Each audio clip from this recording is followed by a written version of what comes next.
আশা করছি আজকের এপিসোড আপনাদের অনেক ভালো লাগবে।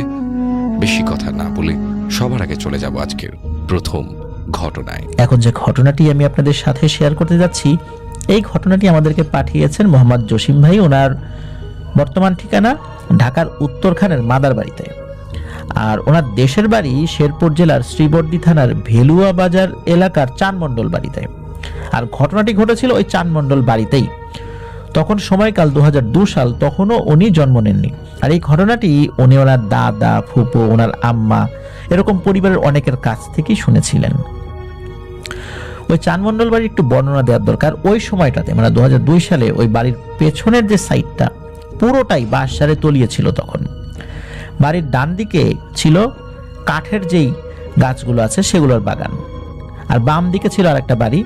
এছাড়া ওখানকার ওই জায়গাতে আর কি আশেপাশে আর কোনো ঘর বাড়ি ছিল না।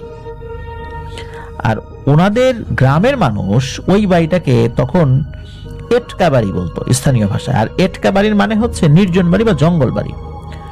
ওনাদের বাড়ির বাম দিকে যে বাড়ি ছিল, এই দুই বাড়ির মাঝখান বরাবর একটা কুয়া ছিল।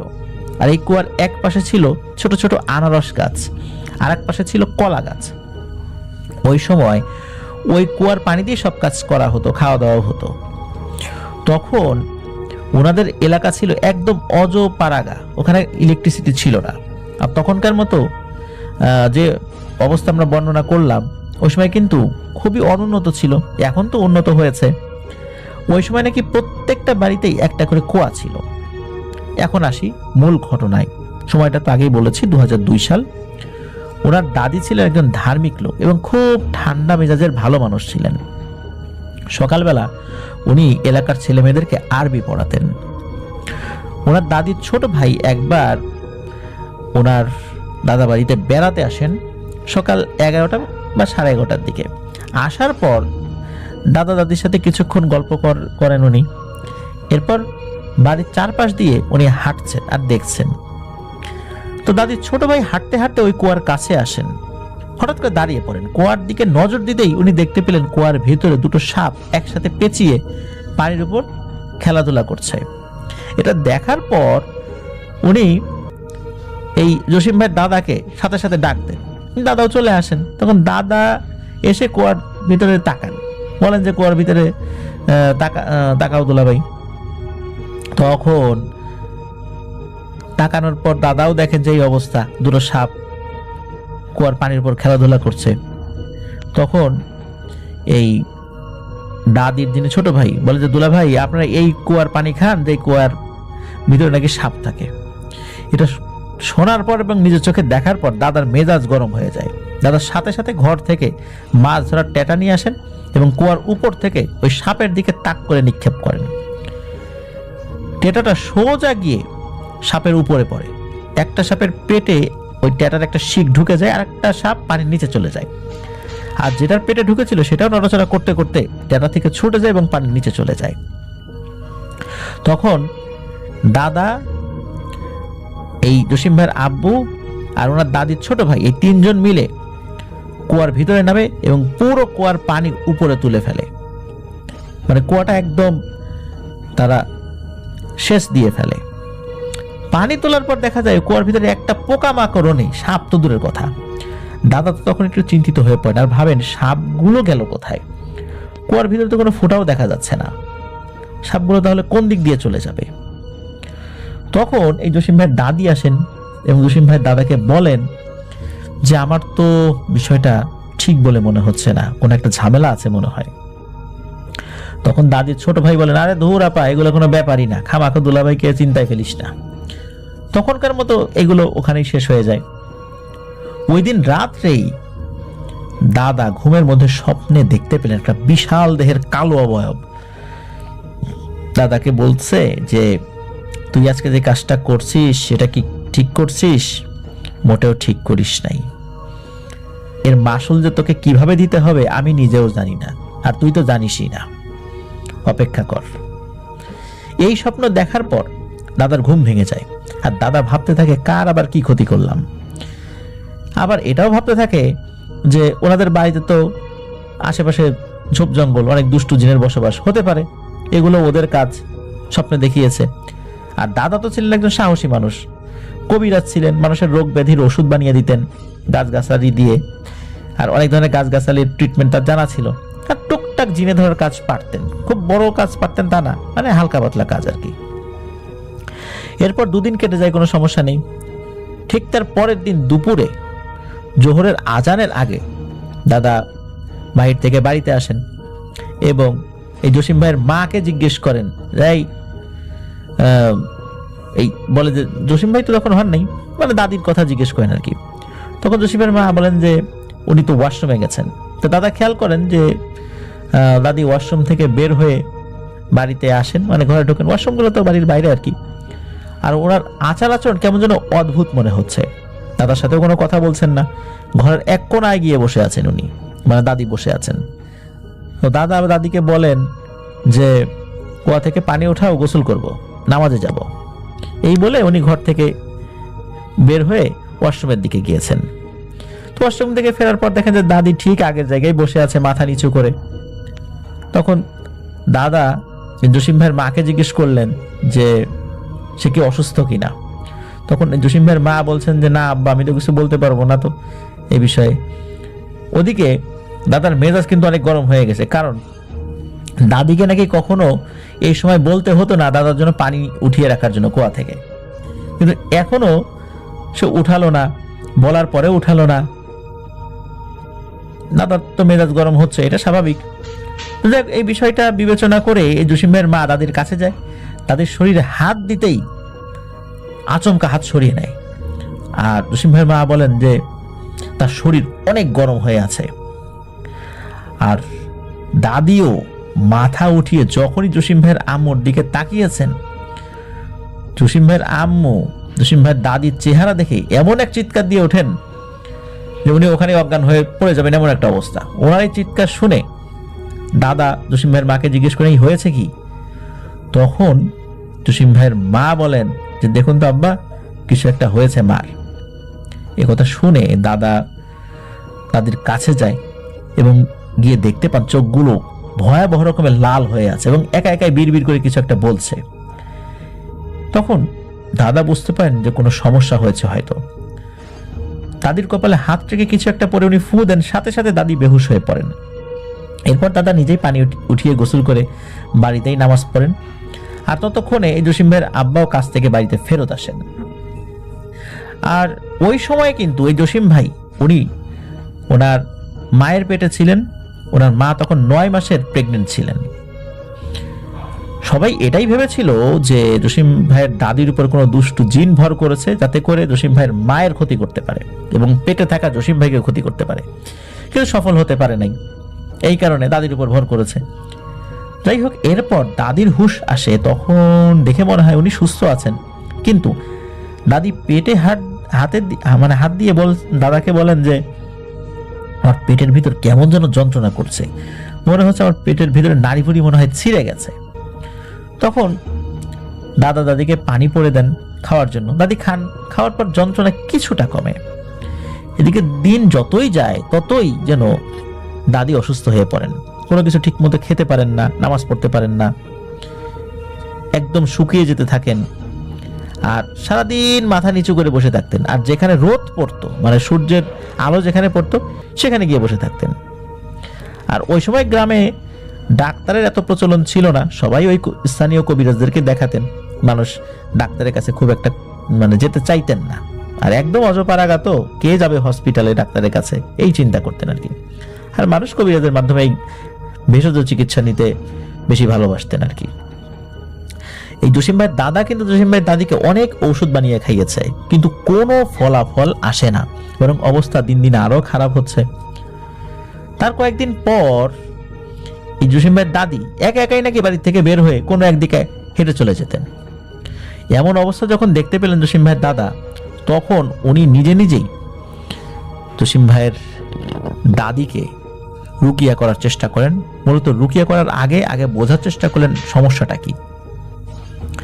একটা গোল বৃত্ত এঁকে তার মাঝে দাদিকে বসিয়ে উনি ওনার পদ্ধতিতে জিন হাজির করার চেষ্টা করতে থাকেন।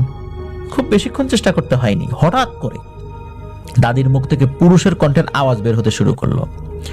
তখন দাদা জিজ্ঞেস করলেন, এই তুই কে? ওকে ধরছিস কেন? তখনই দাদির ভিতরে থাকা ওই জিনটা অকথ্য ভাষায় দাদাকে গালিগালাজ শুরু করলো আর বলল, তুই আমাকে চিনিস নাই, আমি কে? তখন দাদা বলেন, না আমি তো চিনি নাই, বল তুই কে? তখন ওই জিনটা দাদাকে বলে, তুই কিছুদিন আগে একটা স্বপ্ন দেখছিলি, তোর স্বপ্নে আসা সেই জিনটাই আমি। তখন দাদা ওই জিনটাকে জিজ্ঞেস করে, এই তোর নাম কি আর তোর আমি কি ক্ষতি করছি? তখন ওই জিনটা বলে, আমার নাম হচ্ছে কালী, আর আমি এখানেই থাকি। শুধু আমি না, আমার অনেক বন্ধু বান্ধব আত্মীয় স্বজন এখানে থাকে। আমার মতো তোর বাড়িতে কিন্তু অনেক জিন আছে, কিন্তু আমরা কিন্তু কখনোই তোদেরকে বিরক্ত করি নাই। তখন দাদা বলে, তাহলে এখন বিরক্ত করতেছিস কেন? আর কি ক্ষতি করলাম আমি তোর? তখন ওই জিনটা বলে যে, তুই আমার আগে ক্ষতি করছিস। দাদা বলে, কি ক্ষতি করছি? তখন ওই কালী নামের জিনটা বলে, কিছুদিন আগে সাপ ভেবে টেটা দিয়ে মারছিলি, মনে আছে? ওগুলো সাপ ছিল না রে, ওখানে আমি ছিলাম আর আমার সঙ্গিনী ছিল। সেই টেটার আঘাতে আমার কিছু হয় নাই, কিন্তু আমার সঙ্গিনীর পেটের মধ্যে ঢুকে তার পেটের নাড়ি ভুড়ি বের হয়ে গেছে, এখন সে মৃত্যুর সাথে লড়াই করছে। তখন জসিম ভাই দাদা বলে, আমি তো আর ইচ্ছা করে মারি নাই রে। কিন্তু ওই কালী জিন দাদার কোনো কথাই শোনে না, শুধু একটা কথা বলে যায় যাওয়ার সময়, যে আমার সাথে যা হবে, আমার সঙ্গিনীর সাথে যা হবে, তোর সাথে এবং তোর সঙ্গীর সাথে তাই হবে, এর বেশিও হবে না, কমও হবে না, এতটুকুই বলে গেলাম। এর থেকে তোর বেশি শাস্তিও দিব না, কম শাস্তিও দিব না। এই বলেই দাদির ভেতর থেকে ওই জিনটা চলে যায় আর দাদি সেন্সলেস হয়ে পড়ে যান। ঠিক তার কয়েকদিন পর থেকেই রাতের বেলা দাদা শুনতে পেতেন গভীর রাত্রে বাড়ির পেছনে বাঁশের ভেতর থেকে কেউ একজন খুব করুণ সুরে কান্না করতেছে। এরকম টানা 3 দিন চলল। এক রাতে এশার নামাজের পর সবাই খাওয়া দাওয়া করে শুয়ে পড়বে, ঠিক তখনই দাদি বলল যে, আমি ওয়াশরুমে যাব। দাদা আবার বলে যে, আমি সাথে যাই। দাদি বলে যে, না যাওয়া লাগবে না, আমি একাই যেতে পারবো, আপনারা বাসায় ঘরেই থাকেন। তো ওয়াশরুমটা ছিল ওনাদের বাড়ির পেছনে বাঁশঝাড় আর কাঠের গাছের যে বাগান, এর মাঝখানে। তো দাদি সেখানে যান। 10 মিনিট, 15 মিনিট, আধা ঘন্টা হয়ে যায়, দাদি আর আসে না। তখন এই জসিম ভাই ছোট ফুপুরও বিয়ে হয়নি, তো উনি আবার জসিম ভাই দাদাকে বলেন, তো মা তো এখন আসে না, একটু দেখে আসার দরকার না? তখন জসিম ভাই দাদা বলেন যে, তোর বড় বোনকে নিয়ে তুই একটু কুপি নিয়ে যায় দেখ যে কি অবস্থা। তো ওনারা দুজন ওইদিকে যাওয়ার সাথে সাথে এই জসিম ভাই ছোট ফুপুর চিৎকারে জসিম ভাইয়ের দাদা, জসিম ভাইয়ের মা সহ আশেপাশের যে বাড়ি আছে, ওই যে আরেকটা বাড়ি ছিল, সেই বাড়ির লোকজন বের হয়ে আসছে, যে এত জোরে চিৎকার দিয়েছিল জসিম ভাইয়ের ছোট ফুপু। এদিকে জসিম ভাই দাদা সেখানে সাথে সাথে যান। যাওয়ার পর যে দৃশ্য দেখেন, এটা দেখার জন্য আসলে কেউই প্রস্তুত থাকেন। এটা মর্মান্তিক দৃশ্য ছিল। এলাকার অন্য লোকজন সেই দৃশ্য দেখেও কাছে যাওয়ার সাহস পায় নাই, এমন একটা মর্মান্তিক দৃশ্য ছিল।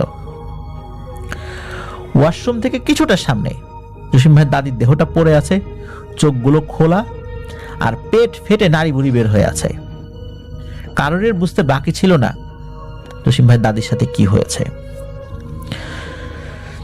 জসিম ভাইয়ের দাদি ইন্তেকাল করেন, ইন্না লিল্লাহি ওয়া ইন্না ইলাইহি রাজিউন। জসিম ভাইয়ের দাদির কবর দেওয়ার ঠিক 3 দিন পর জসিম ভাইয়ের দাদা স্বপ্নে দেখতে পেলেন সেই কালী নামক জিনটি দাদার কাছে এসেছে এবং দাদাকে বলছে, তোকে তো আমি আগেই বলেছিলাম রে, আমার সাথে যা হবে তোর সাথেই সেই একই জিনিসটাই হবে। আমার সঙ্গিনী যেভাবে মারা গেছে, তোর সহধর্মিনী সেভাবেই মারা গেছে। আমি এতটাই ক্ষিপ্ত ছিলাম আমার সঙ্গিনী মারা যাওয়ার পর, আর এতটা দুঃখে ছিলাম যে আমি টানা 3 দিন আমার সঙ্গিনীর শোকে বাসার ভিতরে কান্নাকাটি করছি। আমার কান্নাকাটির শব্দই তোরা শুনছিস। আমি মন খারাপ ছিল দেখে ওই 3 দিন তোর উপর আমি কোনো প্রতিশোধ নেই নাই, আর তোর উপর তো আমি নেব না। আমি যেই কষ্ট পাইছি সেই কষ্টটাই আমি তোকে দেব। তুই যতদিন বেঁচে থাকবি এই কষ্ট নিয়েই থাকবি। আর এই কারণে তোর বউ যখন ওয়াশরুম থেকে বের হইছে, আমি পা দিয়ে এক পাড়া দিয়ে মেরে ফেলছি। আর এমন ভাবে পাড়া দিছি তোর বউয়ের পেট ফেটে নাড়ি ভুড়ি বের হয়ে গেছে, যেভাবে আমার সঙ্গিনীর পেটের নাড়ি ভুড়ি বের হয়ে গেছিল। এখন বোঝ কেমন লাগে কাছের মানুষের চলে যাওয়ার যন্ত্রণা। তোরা তো খালি ভাবিস যে মানুষের কাছের মানুষ চলে গেলেই মানুষ যন্ত্রণায় ভোগে, তাদের বেশি কষ্ট লাগে। মনে রাখিস আমাদেরও লাগে। আমরা যেমনই হই, খারাপ হই ভালো হই, আমাদের কাছের লোক চলে গেলে ঠিক একই রকম যন্ত্রণা আমাদেরও লাগে, কিন্তু সেগুলো তোরা দেখিস না, সেগুলো আমরা তোদেরকে বলি না। সুতরাং সাবধানে থাকিস, এটাই আমার প্রতিশোধ ছিল। এই কথা স্বপ্নের মধ্যে ওই কালী নামের জিনটা বলে। পরবর্তীতে ওই জিনটা নাকি দাদার কাছে আর কখনো আসেনি, তবে দাদাও ক্ষিপ্ত হয়ে ওই জিনটাকে বোতল বন্দি করে অনেক চেষ্টা করেছে, আরো কবিরাজের কাছে গিয়েছে, কিন্তু কোনোভাবে সফল হতে পারে নাই। আর লিসেনার্স, এই ঘটনাটি ওনাদের চানমণ্ডল বাড়ির সবারই জানা আছে, আশেপাশের এলাকাগুলোতে ঘটনাটা জানে। দাদি মারা যাওয়ার পর ঠিক 30 দিনের মাথায় এই জসিম ভাইয়ের জন্ম হয়। আর জসিম ভাইয়ের দাদা 2020 সালের ডিসেম্বরের 7 তারিখে স্বাভাবিকভাবেই মারা গেছেন। উনি প্রায় 100 বছরের বেশি সময় বেঁচে ছিলেন। ধন্যবাদ জসিম ভাইকে, আপনার দাদির একটি ঘটনা শেয়ার করেছেন, খুব মর্মান্তিক একটি ঘটনা।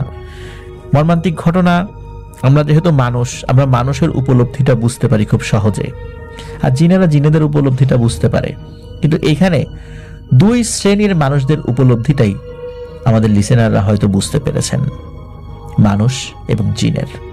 এই জন্যই আমরা সব ঘটনার একটা মেসেজ পৌঁছে দিতে চাই। আমাদের অধিকাংশ ঘটনাগুলোতেই দেখা যাচ্ছে যে এইভাবে কোনো প্রাণীকে হঠাৎ করে আঘাত করা, অনেক সময় আমরা রাতের বেলা আঘাত করার কারণে দেখতে পাই যে কোনো ঘটনা ঘটেছে। এবার যেটা হলো, এই ঘটনায় দিনের বেলা সাপকে আঘাত করেছে। তার মানে এই ঘটনা আমাদেরকে এই মেসেজটাই দেয় যে অকারণে কোনো প্রাণীকে আঘাত করা ঠিক না। সাপগুলো ওখানে ছিল, এটা সত্য, কিন্তু সাপ পানিতে নামলেই কিন্তু পানি দূষিত হয়ে যায় না। ক্ষিপ্ত হয়ে এই জসিম ভাইয়ের দাদা ট্যাটা নিয়ে আঘাত করেছিল সাপের গায়ে, আর তার পরবর্তীতে কি হলো সেটা আমরা সকলেই জানি। সুতরাং আমরা দৃঢ়চিত্তে বলতে চাই, দিন হোক রাত হোক যে কোনো সময় হোক, বিনা কারণে আমরা কোনো প্রাণীকে আঘাত করব না। আল্লাহ আমাদেরকে এই আমলটা করার তৌফিক দান করুক। প্রিয় লিসেনার্স, চলুন আমরা চলে যাব আমাদের পরবর্তী ঘটনায়। তবে এখনো যারা আমাদের চ্যানেলে সাবস্ক্রাইব করেনি তারা দ্রুত সাবস্ক্রাইব করে ফেলুন প্লিজ, আর আমাদের লাইক বাটনটা প্রেস করে দিন। এখন তো অনেকেই শুনছেন, সেই অনুযায়ী কিন্তু আপনারা লাইক দেননি, এই জন্য অনুরোধ করব লাইক বাটনটা জাস্ট প্রেস করে দিন।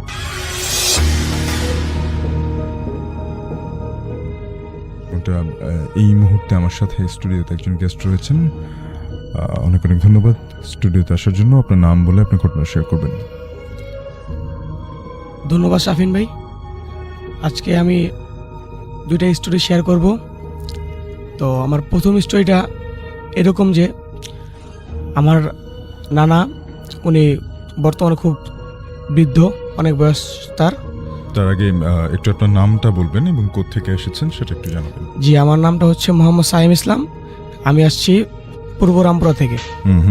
তো আমার নানা আমাদের এলাকার খুব সিনিয়র একজন মানুষ। তো তার সাথে একদিন খুব ভয়াবহ ঘটনা ঘটে। ঘটনাটা ছিল এরকম যে উনি একদিন রাতে ঘুমাইতেছিল। তো ঠিক রাত তখন 2টা বা 3টা হবে, এরকম সময় তার বাড়িতে তার এক বন্ধু আসে। তো আসার পরে তাকে ডেকে বলতেছে যে মাছ ধরার জন্য। তো আমার নানা মাছ ধরতেন, আমাদের নানা মামা সবাই ওনারা জেলে। তো তারপরে আমার নানা তার বন্ধুর সাথে বেরিয়ে গেলেন মাছ ধরার জন্য। তো পুকুর পাড়ে যখন যায়, একটা পুকুরে তারা মাছ ধরতে যায়। তো মাছ প্রায় 2 ঘন্টার মতো তারা ধরতেছিল। তো একটা সময় যে দেখাইতেছি, উনি দেখতেছেন যে ওনার বন্ধু যেই বালতিতে মাছ রাখা ছিল, সে ওইখান থেকে মাছ নিয়ে কাঁচাই মাছ খাইতেছে। তো এই দৃশ্য দেখে আমার নানা খুব ভয় পেয়ে যায়। তখন আমার নানার সাথে বিড়ি এবং ম্যাচ ছিলেন। তো তারপর উনি সাথে সাথে সিগারেটটা জ্বালায় দেন। তো সিগারেটটা জ্বালানোর সাথে সাথেই ওই অশরীররা মাছ খাওয়া বন্ধ করে দেন।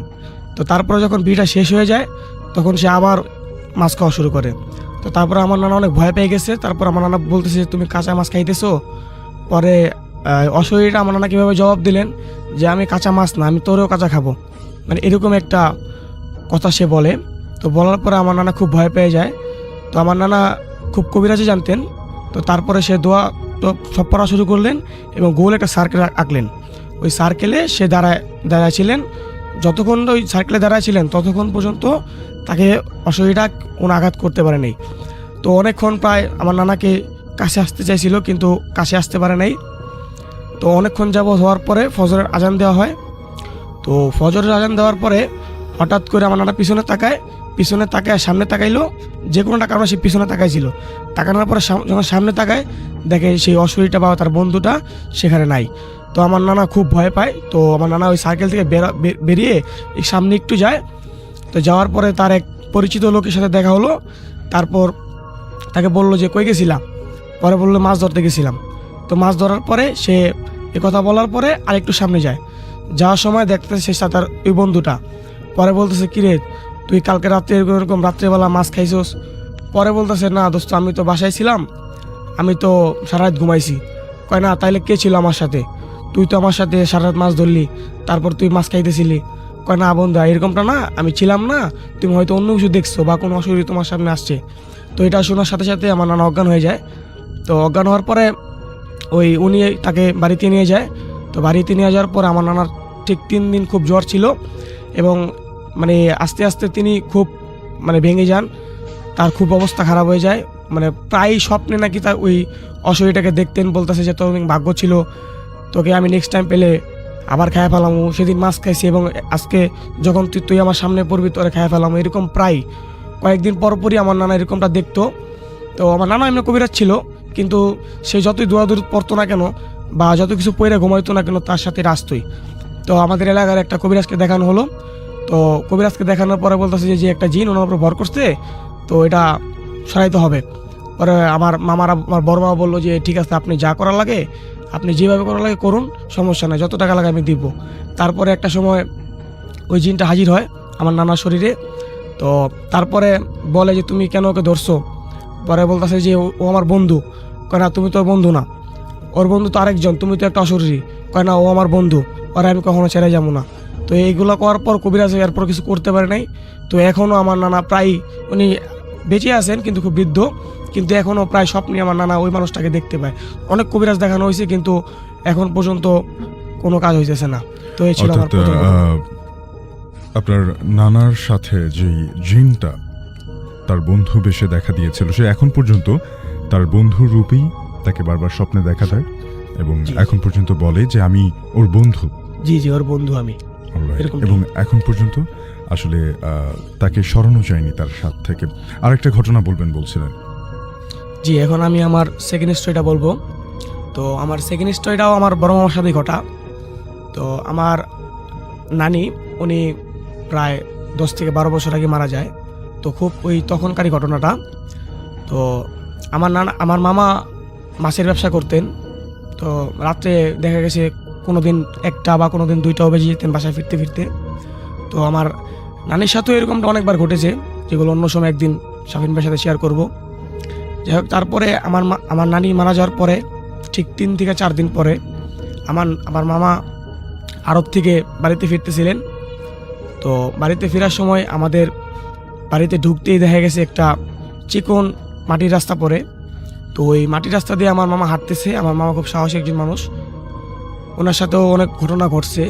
যাই হোক, তো উনি হাঁটতেছিলেন। তো হঠাৎ করে উনি দেখতে পাইতেছেন যে পথের মাঝখানে একজন মহিলা, যে কিনা ছিল অনেক কালো এবং তার চুলগুলো অনেক বড় ছিল।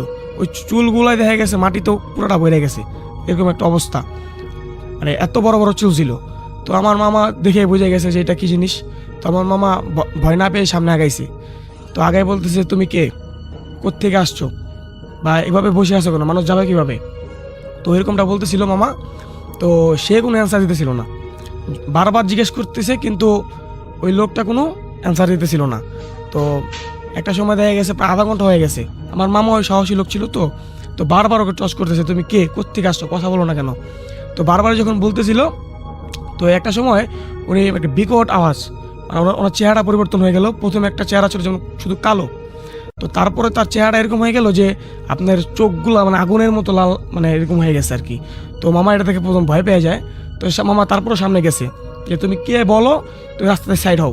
তো এগুলো পরে বলতেছে যে তোর মা মরে গেছে, তোর মারে কিন্তু আমি মারছি, অর্থাৎ আমার নানি মা কিছুদিন আগে মারা গেছে। আমার নানির সাথে ওই জিনটা ছিল, আমাদের ফ্যামিলি এরকম একটা।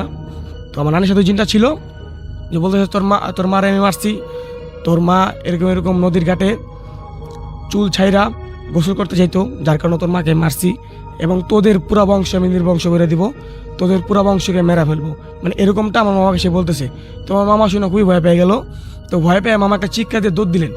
চিৎকার দিয়েছে সে আপনার ঠিক মানে যেখানে আপনার ফসল যেখানে ফলানো হয় ওইখান থেকে এক দৌড় দিলেন। তো দৌড় দিয়ে এক দৌড়ে বাড়ি চলে গেলেন। তো বাড়ি যাওয়ার পরে আমার মামিরা আবার বাইরে বসা ছিল, মামি ওয়েট করতেছিল মামার জন্য। মামা তখন নতুন বিয়ে করছে। তো বলতেছে যে কী হয়েছে, পরে বলতেছে এরকম এরকম আমার সাথে যেই জিনটা ছিল সে তো ওইখানে বসে আছে এবং আমাকে মারার হুমকি দিছে, মাকে নাকি উনি মারছে এবং আমাদেরকে সবাইকে মারার হুমকি দিছে, তুমি একটু আমার সাথে আসো। তো কোনো লাইটের ব্যবস্থা ছিল না, হেরিকেন ছিল আপনার। তো ওই হেরিকেন নিয়ে মামা আর মামি গেল।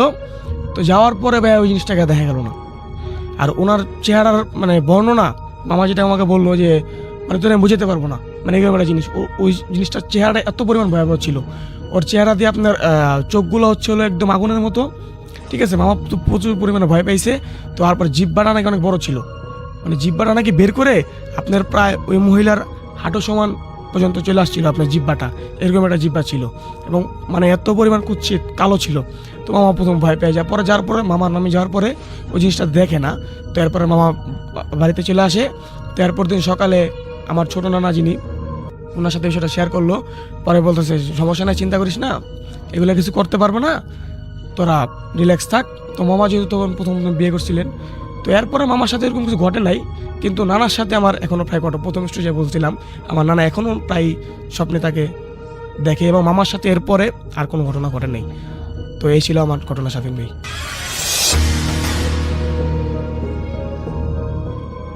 আসসালামু আলাইকুম লিসেনার্স, সামির আনসারি বলছি ভৌতিকতার আজকের এপিসোডে সবাইকে স্বাগত জানাচ্ছি। আর আলিফ ভাইকে ধন্যবাদ আমাকে আজকে ইনভাইট করার জন্য। তো আজকে শুরুতে যে ঘটনাটা শেয়ার করব, আমার বেশ ভালো লেগেছিল ঘটনাটা। এই ঘটনাটা আমাকে পাঠিয়েছে পটুয়াখালী থেকে জাবের ভাই। তিনি আজকে বেশ কয়েকটি ঘটনা আমাকে শেয়ার করতে বলেছেন এবং আমার ঘটনাগুলো বেশ ভালো, এই জন্য আমি আজকে শুধু ওনার ঘটনায় শেয়ার করব। তো জাবের ভাই যেই বাসাটায় থাকে পটুয়াখালী, সেই বিল্ডিংটা ওনাদের নিজস্ব বিল্ডিং ছিল। দোতলায় পুরাটা ফ্ল্যাটে ওনারা থাকতো। তো তিনতলায় ছিল দুইটা ইউনিট, একটা ইউনিটে একটা ফ্যামিলি থাকতো, আর সেই ফ্যামিলি থাকার পাশাপাশি আরেকটা ইউনিটে থাকতো একটা হুজুর। সেই হুজুরটা নাকি সেখানে বেশ নাম করা একজন হুজুর ছিল। তো জাবের ভাই আমাকে সেই হুজুরের নাম বলতে মানা করেছে, তাই আমি সেই হুজুরের নাম দিচ্ছি তসলিম। তো তসলিম সাহেব উনি নাকি মানুষের সেবা করতে, এই জন্য ওনার বাসায় নাকি মাঝে মাঝে এরকম বিভিন্ন ধরনের লোকরা আসতো এবং বিভিন্ন সেবা নিয়ে যেত এখান থেকে। তো এটা যে ঘটনার শুরুটা মানে জাবের ভাই বলে যেদিন থেকে শুরু হয়, তো সেটা ছিল কোন এক শুক্রবার বেশ কয়েক বছর আগে। তো সেদিন জাবের ভাইয়ের মা পিঠা বানিয়েছিল। তো জাবের ভাইদের ফ্যামিলির সাথে সেই তিনতলা যে হুজুর তসলিম সাহেব, ওনাদের খুব ভালো একটা সম্পর্ক ছিল। জাবের ভাই মা বলতেছে যে যাবে এক কাজ কর, পিঠা যেহেতু বানাইছি হুজুরের বাসায় দিয়ে আয়। তো জাবের ভাই নাকি পিঠা হুজুরের বাসায় দিয়ে যখন মানে নামতে যাবে সিঁড়ি দিয়ে, হঠাৎ করে উনি খেয়াল করতেছে যে তিনতলায় যে আরেকটা ইউনিটে যে ফ্যামিলি থাকতো এখান থেকে কান্নার আওয়াজ আসতেছে। তো উনি কিছুক্ষণ কান্নার আওয়াজ এরকম পেয়ে সঙ্গে সঙ্গে নিচে এসে পড়ে, কাউকে কিছু বলে না। সেদিন তো মোটামুটি ভালোভাবে পার হয়। পরের দিন সকালবেলা ঘুম থেকে উঠে জাবের ভাই দেখতেছে যে ওনাদের আমার ফ্ল্যাটে ওনার আব্বা মা বা কেউই নাই, খালি, এবং দরজাটা খোলা। তো জাবের ভাই নাকি উনি দরজা দিয়ে খোলা এবং দিকে দেখতেছে যে ওনাদের বাসায় যে ফ্যামিলি মেম্বার 2-3 জন ছিল, তারা নাকি সেই তিনতলার সেই যে ফ্ল্যাটটা আছে যেখান থেকে গতকাল রাতে বা গতকাল বিকালে যেখানে কান্নার আওয়াজ এসেছিল সেখানে জড়ো হয়ে দাঁড়ায় আছে ওনার মানে জাবের ভাইয়ের আব্বা আম্মা। জাবের ভাই নাকি সিঁড়িতে উঠে ওইখানে যায়, দেখতেছে যে দরজাটা খোলা এবং তিনতলার সেই ইউনিটে মানে যে ফ্যামিলি থাকতো সেই ফ্যামিলির একটা মেয়ে ছিল, বড় মেয়েটার নাম ছিল লিজা। দেখতেছে সেই লিজা মেয়েটা ভিতরের রুমে শিকল দিয়ে ওকে বেঁধে রাখা হয়েছে এবং সে প্রচণ্ড কান্নাকাটি করতেছে। এবং এটা মানে জাবের ভাইয়ের আব্বা আমার তাকা ছিল এবং লিজা যিনি ছিল ওনার আব্বা আমারাও খুব কান্নাকাটি করতেছে মেয়ের অবস্থা দেখে। জাবের ভাই নাকি সেই মেয়েটার কাছে যেতেই সে মেয়েটা জাবের ভাইকে উদ্দেশ্য করে বলতেছে যে তুই আসছিস, তুই তো অনেক ছোট, তোর রক্ত খেতে অনেক মজা হবে। তো এটা দেখার পর জাবের ভাই নাকি একটু ভয় পেয়ে যায় এবং উনি তাও অনেকক্ষণ ধরে তাকাইছিল যে আসলে লিজা উনি কি করতেছে এটা। তো জাবের ভাইয়ের আব্বা মা বলতেছে, জাবের তুমি নিচে যাও, আমরা আসতেছি। এরকম তো সেই দিনের ঘটনা শেষ। ঠিক 2 সপ্তাহ কি 3 সপ্তাহ পরে ওই আন্টি, মানে 3তলা যিনি আন্টি থাকতেন, যার মেয়ে এরকম অসুস্থ, তিনি জাবের ভাইদের বাসায় আসেন এবং এসে জাবের ভাই আমাকে মানে জড়ায় ধরে খুব কান্নাকাটি করতেছে এবং বলতেছে যে ভাবি আমি তো শেষ হয়ে গেলাম, আমার মেয়েটা অসুস্থ, আপনারা তো দেখিয়েছেন কয়েকদিন আগে, কিন্তু এই মেয়েকে আমি মানে অনেক হুজুর দেখালাম, কবিরাজ দেখালাম, ডাক্তার দেখালাম, কারোর মাধ্যমে মেয়েটাকে সুস্থ করতে পারতেছি না, মেয়েটা অসুস্থ শুধু আপনারাই জানেন, আর এরকম কাউকে আশেপাশে কোথাও জানায়নি, এখন কী করা যায় আমাকে বলেন। তখন সেই জাবের ভাই বলে যে ওনার আম্মা বলতেছিল যে আপনি এক কাজ করেন, আমাদের 3তলা আপনাদের পাশের ফ্ল্যাটে যে হুজুর আছে উনি তো শুনছি এরকম মানে ভালো কাজ, মানুষের সেবা করে, ভালো কাজ করে, দেখেন আপনাকে মেয়েকে যদি খারাপ কিছু আসর করে ওনার কাছে নিয়ে যেতে পারেন। তখন সেই মুহূর্তে নাকি ওই জাবের ভাইয়ের আব্বা আম্মা এবং সেই ফ্যামিলি মেম্বার যারা ছিল, যাদের ফ্যামিলির মেয়েটা অসুস্থ, তারা নাকি ওই তসলিম সাহেবের কাছে যায় এবং তসলিম সাহেবকে পুরোটা ব্যাপার খুলে বলে। তো তসলিম সাহেব বলে আচ্ছা ঠিক আছে, কোনো সমস্যা নাই, আমি আগে আপনাদের মেয়েটাকে দেখি, আজকে বাদ এসে আমি যাব আপনাদের বাসায়, মানে সেই লিজাপুর ওনার আম্মাকে বলে দেয়। তো বাদ এসা যখন ওই তসলিম সাহেব যখন ওই অপোজিট ফ্ল্যাটে ঢুকতে যাবে, ঠিক দরজাটা খোলা হয়েছে, তসলিম সাহেব ঢুকবে, হঠাৎ করে তসলিম সাহেব ঢুকতে পারতেছে না, উনি ফিল করতেছে ওনাকে পিছন থেকে কেউ টানতেছে। তো তসলিম সাহেব উনি পিছিয়ে তাকায়, দেখে যে 2-3 বছরের একটা বাচ্চা দাঁড়ায় আছে এবং তসলিম সাহেব পাঞ্জাবি ধরে টান দিয়ে ধরে রাখছে। তো তসলিম সাহেব করলো কি, মানে এটা দেখার সঙ্গে সঙ্গে যখন বাচ্চাটাকে ধরতে যাবে, মানে পাঞ্জাবিটা যখন ছুটাতে যাবে, দেখতেছে বাচ্চাটা দৌড় দিয়ে মানে নাই, ভ্যানিশ, পুরো নাকি চলে গেছে, মানে ভ্যানিশ দেখা যাচ্ছে না, শুনলে না নাকি ভেসে গেছে এরকম। তো এটা দেখার পর তসলিম সাহেব আশেপাশের লোকজনকে, আরো 2-1 যারা ছিল তাদেরকে জিজ্ঞেস করতেছে আপনারা কি কাউকে দেখছেন? তোরা বলতেছে যে না, আমরা তো কিছু দেখি নাই।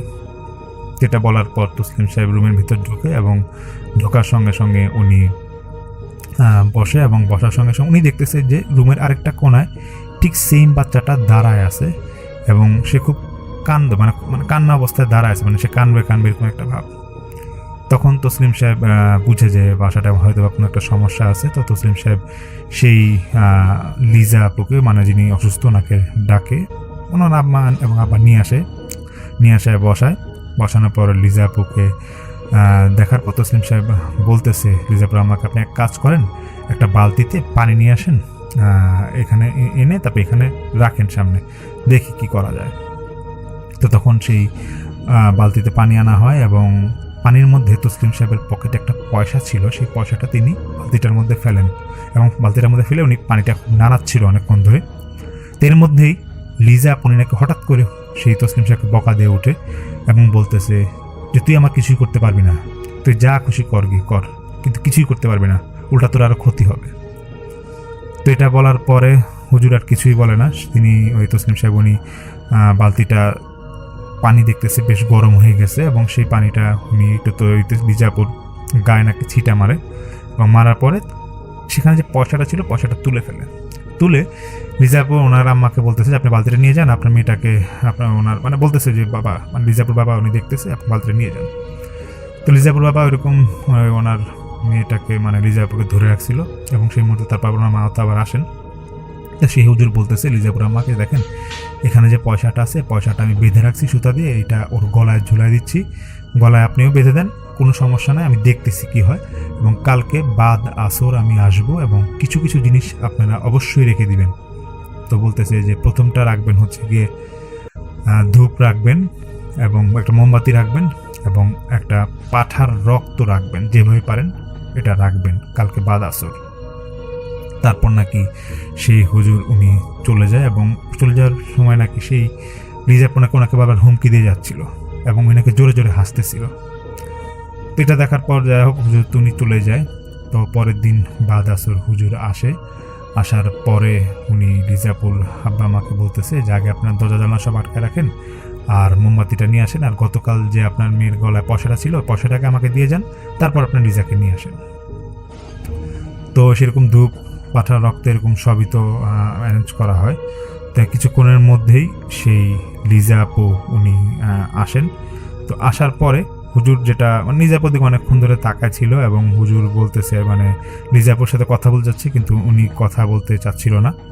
তো একটা পর্যায়ে সেই লিজা আপু যখন উনি বসেছিল তো হুজুর করলো কি ওই লিজা আপুর সামনেই মোমবাতিটা ধরায় এবং ধরানোর পর উনি অনেকক্ষণ ধরে নাকি সূরা পড়তেছিল এবং সূরা পড়ার একটা পর্যায়ে সেই হুজুর মানে যে মোমবাতিটা ছিল সেটাকে মানে বারবার ফু দিচ্ছিল। তো এমন টাইমে হঠাৎ করে একটা কালো ছায়া নাকি লিজাপুর পাশে আসে এবং যখন পাশে আসে তখন নাকি বেশ বিকট শব্দ করে কালো ছায়াটা আসে। এটা দেখার পরে সেই হুজুর বলতেছে যে তুই এতক্ষণ লাগলো তোর আসতে, তো বল তুই কেন মেয়েটাকে কষ্ট দিচ্ছিস। তখন সেই কালো ছায়াটা বলতেছে যে না, আমি ওকে কষ্ট দিচ্ছি মানে আরও দিব এবং ওর বাপ মাকে আমি শেষ করে ছাড়বো, আমাকে রক্ত দে, আমি রক্ত খাবো, আমি ওর বাপ মার রক্ত খাবো।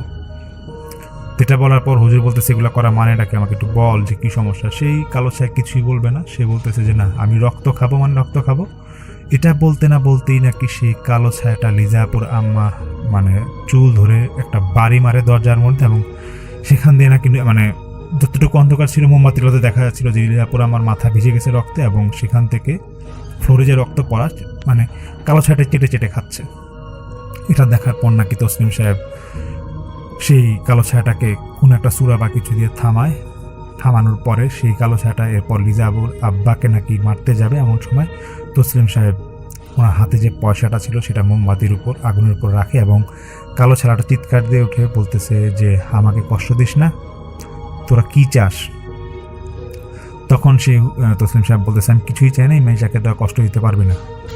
তো এটা বলার পরে তো সেই কালো ছায়া কিছুই বলে না, সে বলতেছে যে না আমি এই মেয়েকে আমি কষ্ট দিব এবং ওই দুইজনকে কষ্ট দিব। এরকম বলতে বলতে তারপরে ওই কালো ছায়াটা বলতেছে না আজকে আমি আর কথা বলবো না, আমি চলে যাব, আমি আবার কালকে আসবো।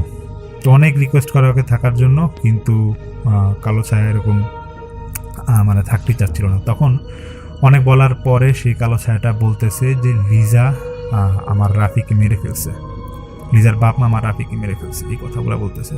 তখন হুজুর বলতেছে কি হয়েছে বল, সে কালো ছায়াটাকে বলতেছে। তো কালো ছায়াটা বলতেছে যে এই লিজা রাফি নামে একটা ছেলের সাথে বহুদিন ধরে ওর একটা প্রেমের সম্পর্ক ছিল এবং ওদের মধ্যে অবৈধ মিলামেশা ছিল দেখে একটা বাচ্চা ওর পেটে আসছিল লিজার।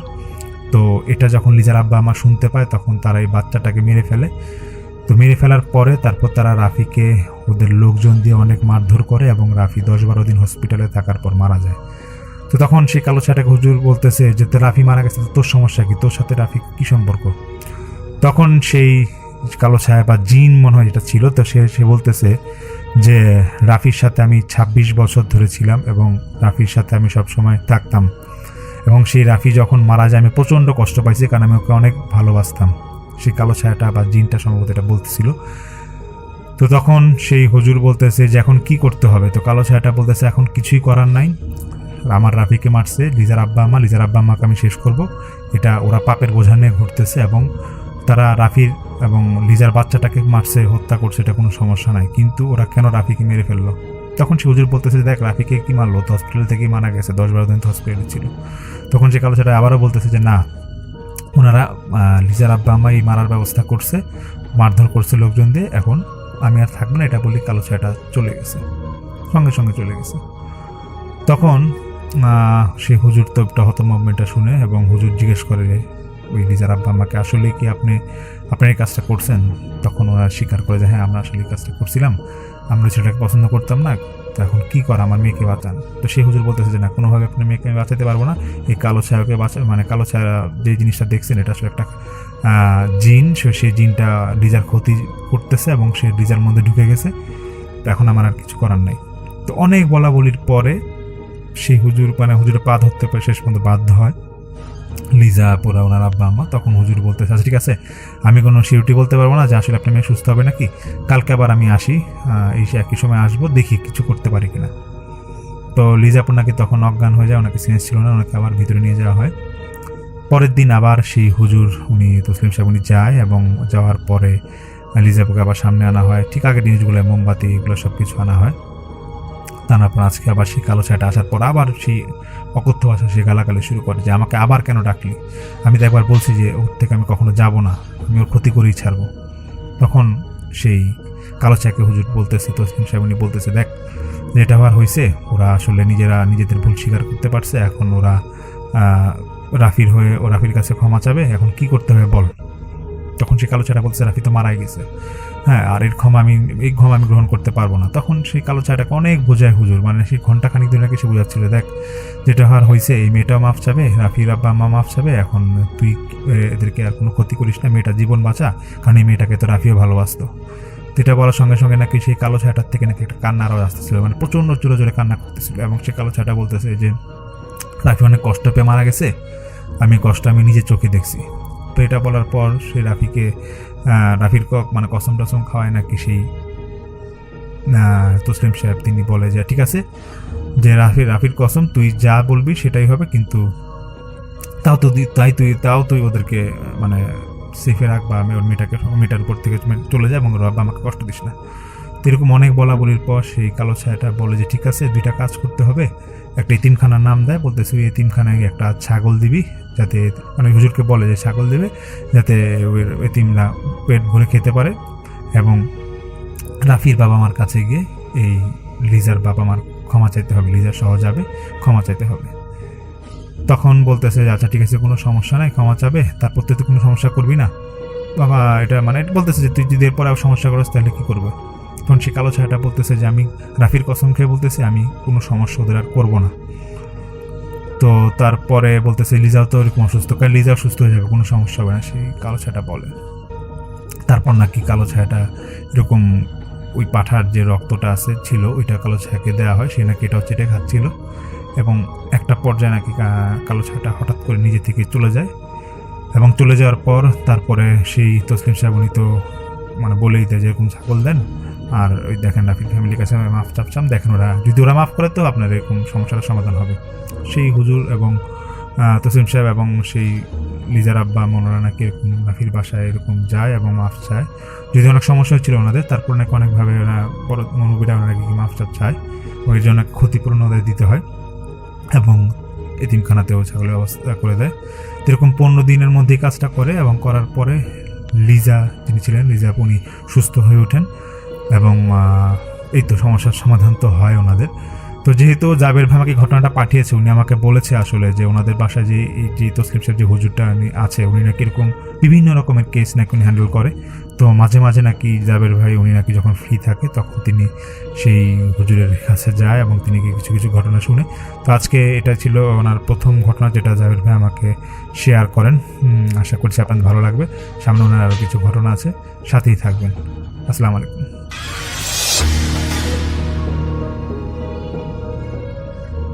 আসসালামু আলাইকুম রাসেল ভাই। আজকে যে ঘটনাটি আপনাদের মাঝে নিয়ে হাজির হয়েছি, এই ঘটনাটি আমাকে পাঠিয়েছেন রংপুর বিভাগ থেকে, ঠাকুরগাঁও থেকে পাঠিয়েছেন আমাকে সাব্বির ভাইয়া বাসা রংপুর বিভাগে। সো তিনি আমাকে এই ঘটনাটি শেয়ার করেন। সো এই ঘটনাটি আমাকে বলেছিল যে আপনাদের মাঝে শেয়ার করার জন্য। সো আমি সরাসরি সেই ঘটনায় চলে যাচ্ছি। এই ঘটনাটি ঘটে আজ থেকে প্রায়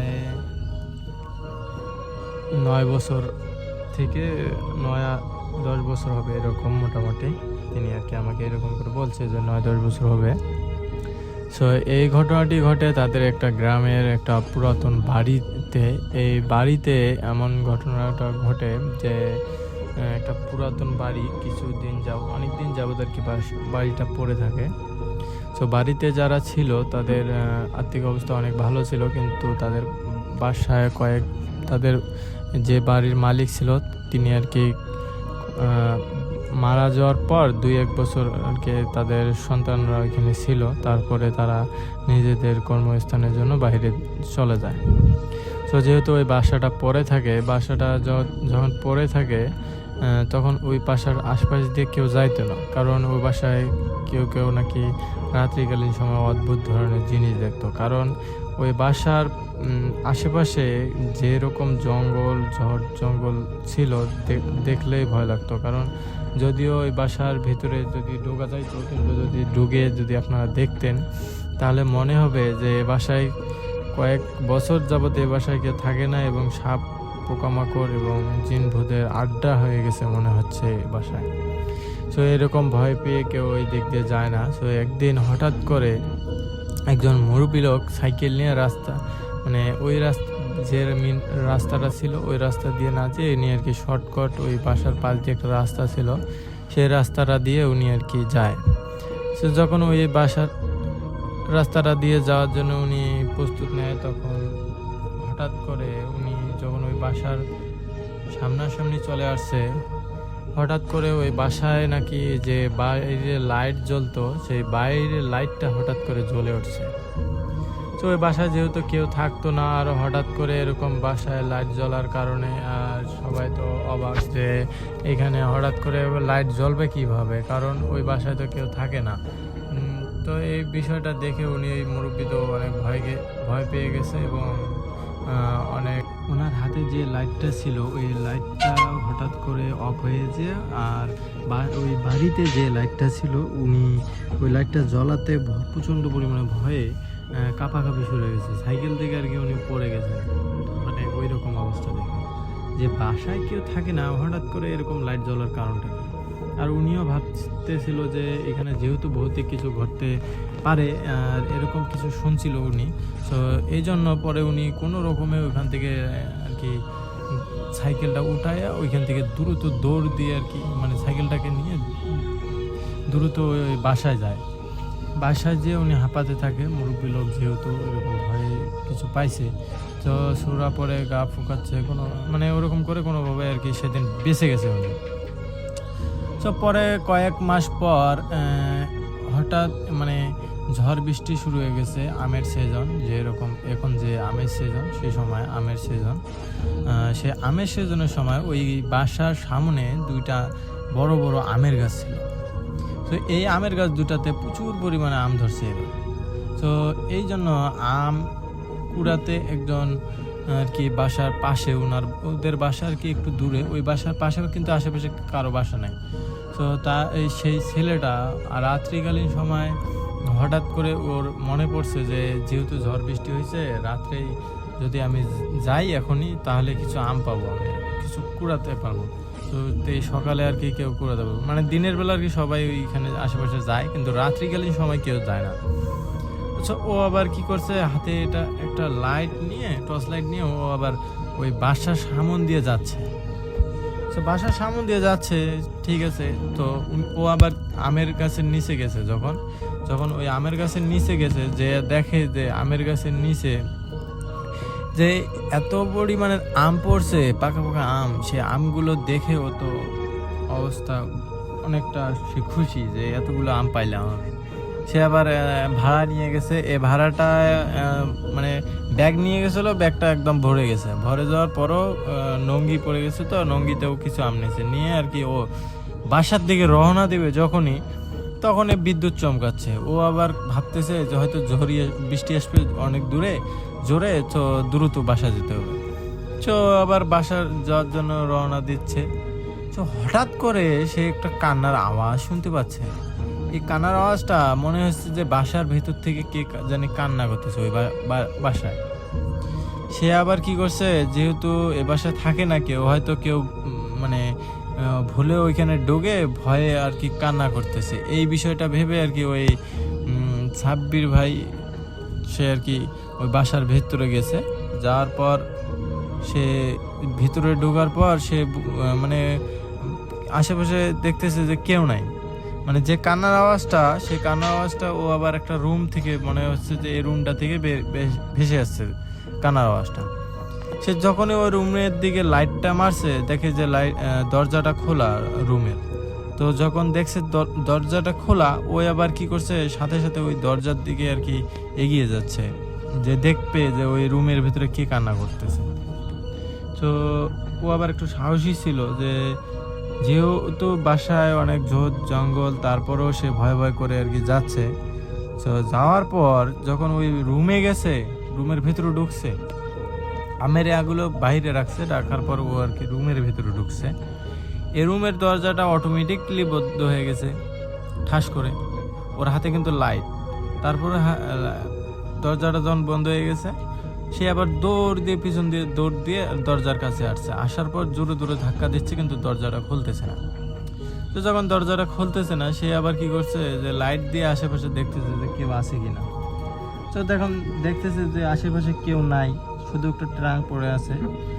তো একটু পর সে যখন দরজাটা খুলতে পেল না, হঠাৎ করে দেখতেছে যে পিছনে ওই ট্রাঙ্কের ভিতর থেকে একটা কান্নার আওয়াজ ভেসে আসতেছে।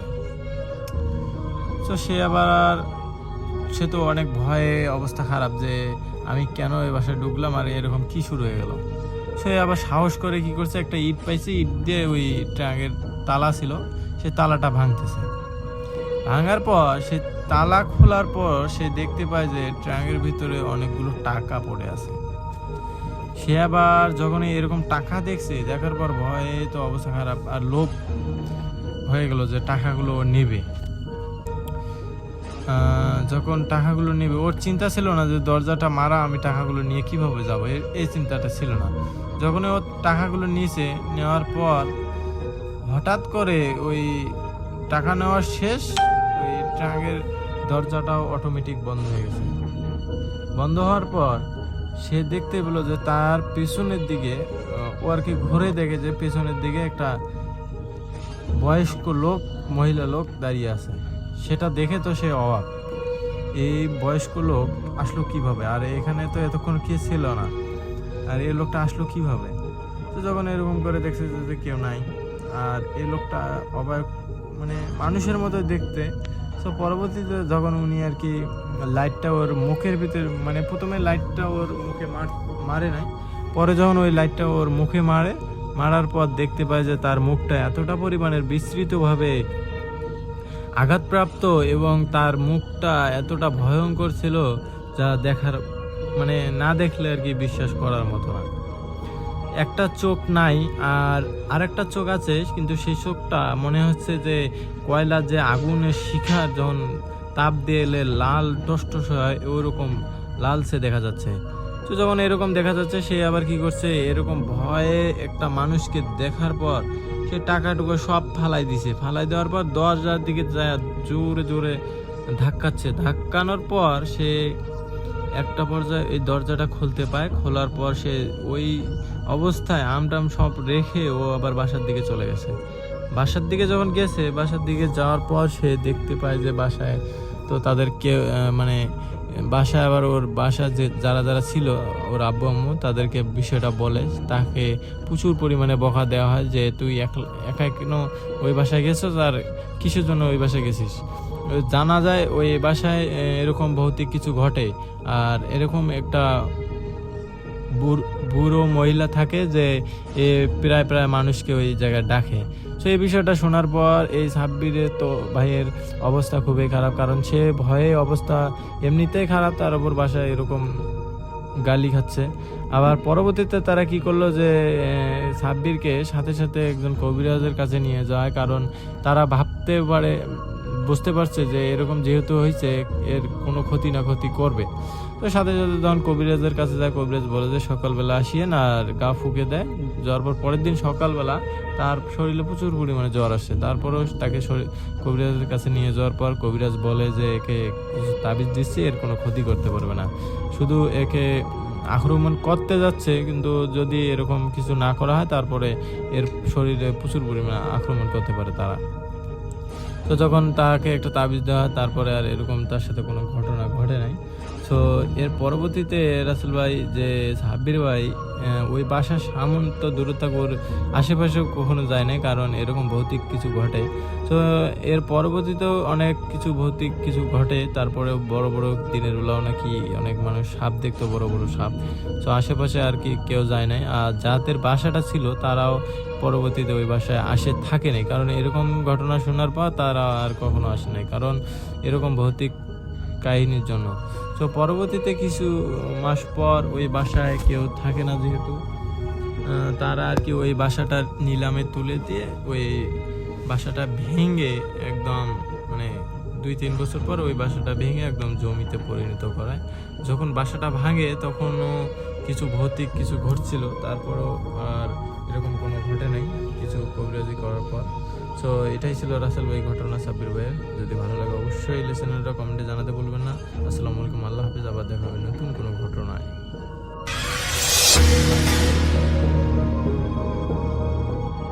তো এখন যে ঘটনাটি আপনাদের সামনে উপস্থাপন করতে যাচ্ছি, ঘটনাটি ব্ল্যাক ম্যাজিক রিলেটেড। ঘটনাটি শুনে শুরুর দিকে 8-10টি সাধারণ ব্ল্যাক ম্যাজিকের যে ঘটনাগুলো হয় তেমনটা মনে হতে পারে আপনাদের কাছে, তবে আমি এতটুকু বলতে পারি ঘটনার শেষে এসে এই ঘটনার একটি ভিন্ন রূপ আপনাদের সামনে ইনশাল্লাহ উপস্থাপিত হবে। আর ঘটনার সেই ভিন্ন রূপটা আপনাদের কাছে কেমন লাগলো এবং আপনাদের মতামত কি এই বিষয়ে আমাদের গ্রুপে কিন্তু পোস্ট করতে পারেন। চলুন কথা না বাড়িয়ে ঘটনাতে চলে যাচ্ছি।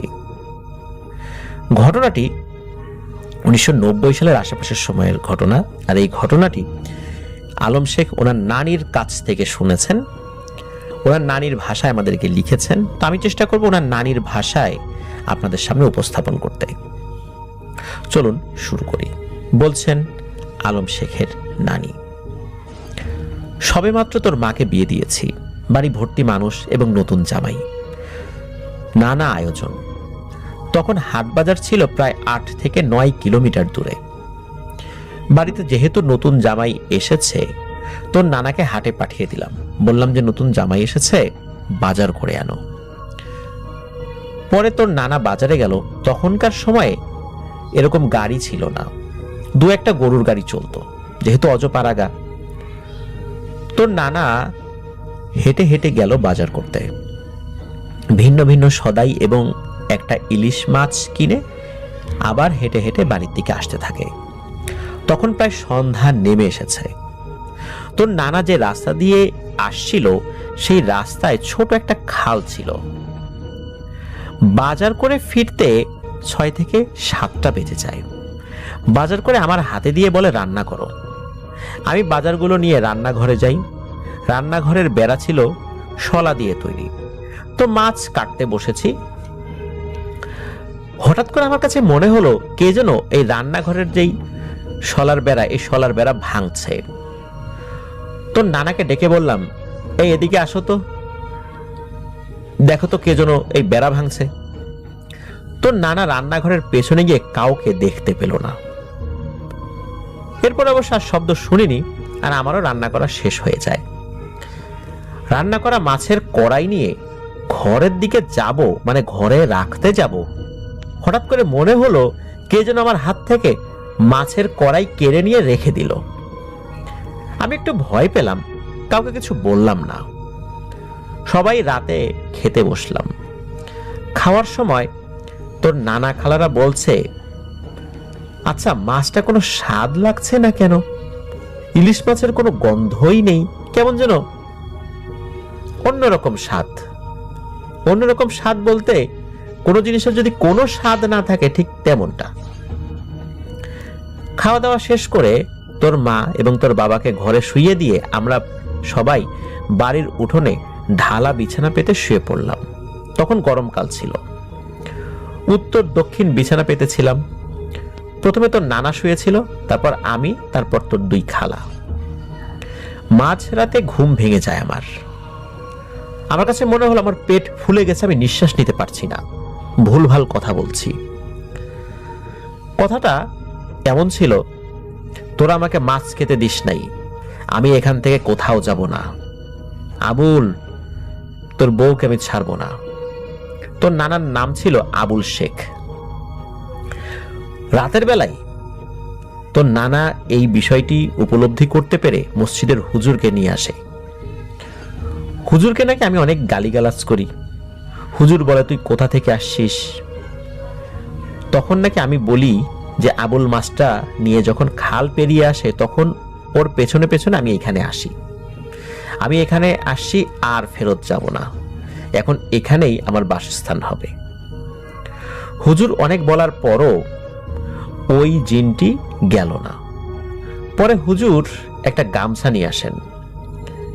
মূলত তোর নানাকে গামছা নিয়ে আসতে বলেন, তোর নানাই নিয়ে আসেন। পরে ওই হুজুর ওই গামছাটা ভিজিয়ে আমার নাক মুখ ঢেকে দিয়ে পানি ছিটাতে লাগলো। আমার অবস্থা ওই সময় নাকি খুব খারাপ হয়ে যায়, কারণ ওই সময় আমি আসলে সেন্সেস ছিলাম না। পরে আমার ভেতরে থাকা ওই দুষ্টু জিনটা বলে ওঠে আমি চলে যাব, কিন্তু এই জায়গা থেকে আমি আর ফেরত যেতে পারবো না। আমি আবুলের বাড়ির এক কোনায় থাকবো, কাউকে কোনো ক্ষতি করব না, আর কাউকে কখনো দেখাও দেব না, ভয়ও দেখাবো না। তোর নানা খুব ভালো মানুষ ছিলেন, তোর নানাও রাজি হয়ে বল আচ্ছা ঠিক আছে, ও যেহেতু এখানে থাকতে চায় থাকুক না, কাউকে যদি ক্ষতি না করে, ভয় না দেখায়, তাহলে সমস্যা কি। এরপর ওই জিনটি আমাকে ছেড়ে দিয়ে চলে যায়। কেটে যায় 1 যুগেরও বেশি সময়। এর মধ্যে আমরা কেউ কোনোভাবেই ওই জিনের কোনো উপস্থিতি টের পাইনি, একদম সবকিছু স্বাভাবিক। 2013 সালে তোর নানা মারা যায়, তোর খালাদেরও কিন্তু এর মধ্যে বিয়ে হয়ে যায়। আমাদের কোনো ছেলে সন্তান ছিল না, যার জন্য তোর নানার সম্পত্তির উপর তোর নানার ভাইদের লোভ ছিল। আমাকে বাড়ি থেকে বের করতে পারলেই সব সম্পত্তি তারা নিজের করে নেবে। তোর নানার বড় ভাই জানতো যে আমাদের বাড়ির কোনায় কিছু একটা খারাপ জিনিস আছে। তোর বড় নানা মানে তোর নানার বড় ভাই একদিন কবিরাজ দিয়ে সেই দুষ্টু জিনগুলোর উপর কালো জাদু করে ফেলে। এগুলো আমি কিছুই জানতাম না। হঠাৎ একদিন রাত্রে গুদাম ঘরের দরজা মনে হয় কে যেন ভেঙে তছনছ করে ফেলছে। আমি বাইরে এসে দেখি কেউ নেই। আমি রাতে খুব ভয় পেতাম বলে তোর ছোট 2 ভাইকে আমার সাথেই রাখতাম। একদিন রাত্রে আমার দরজার সামনে টোকা দেওয়ার আওয়াজ হয়। আমি বিছানা থেকে উঠে দরজা না খুলে সামনে গিয়ে বলি, এই কে? বেশ কয়েকবার কে কে বলার পরও কোনো কথার আওয়াজ আসে না। কিছু সময় পর আমার কাছে মনে হলো দরজার ওপাশে বিশাল একটা দানব দাঁড়িয়ে আছে আর রাগে ফসফস আওয়াজ করছে। মনে হচ্ছে আমাকে পেলে এখনই ছিঁড়ে খেয়ে ফেলবে। আমি তো চিৎকার করে উঠলাম। আমার চিৎকার শুনে সবাই এসে দেখে কেউ নেই। একদিন তো ছোট খালা আমাদের বাসায় আসে। তার ছোট বাচ্চা ছিল, 6 কি 7 মাস হবে ওই সময় বয়স। তখন তোর ছোট খালা বায়না ধরে তেলের পিঠা খাবে। আমি পিঠা বানিয়ে দেই। ওই দিন রাত্রেই তোর খালার বাচ্চাটা হঠাৎ করেই মারা যায়। এরপর জায়গাটা বিক্রি করে আমি তোর মেজো খালার বাসায় চলে যাই, কিন্তু সেখানেও আমার রক্ষা নেই। ওইখানে তোর মেজো খালার ছেলের উপর অনেক নির্যাতন শুরু হয়ে যায়। একদিন রাত্রে শুয়ে আছি, গোঙারের আওয়াজ শুনে আমার ঘুম ভেঙে যায়। ঘুম ভেঙে যা দেখি তা কেউ দেখতে চাইবে না। দেখি একটা অবয়ব তোর খালাতো ভাইকে গলা টিপে ধরেছে। সঙ্গে সঙ্গে চিৎকার করলে অবয়বটা চলে যায়। পরে তোর খালুকে ফোন দিয়ে বাড়িতে আনা হয়। তোর খালুকে সব ঘটনা বলা হয়। ওই রাত্রে তোর খালু বাড়িতে ছিল না। তো তোর খালু নাম করা একজন কবিরাজ নিয়ে আসেন। কবিরাজ এসে আমার উপর সেই দুষ্টু জিনগুলোকে হাজির করেন। কবিরাজ বলে, কেন এদের সাথে এমন করছিস?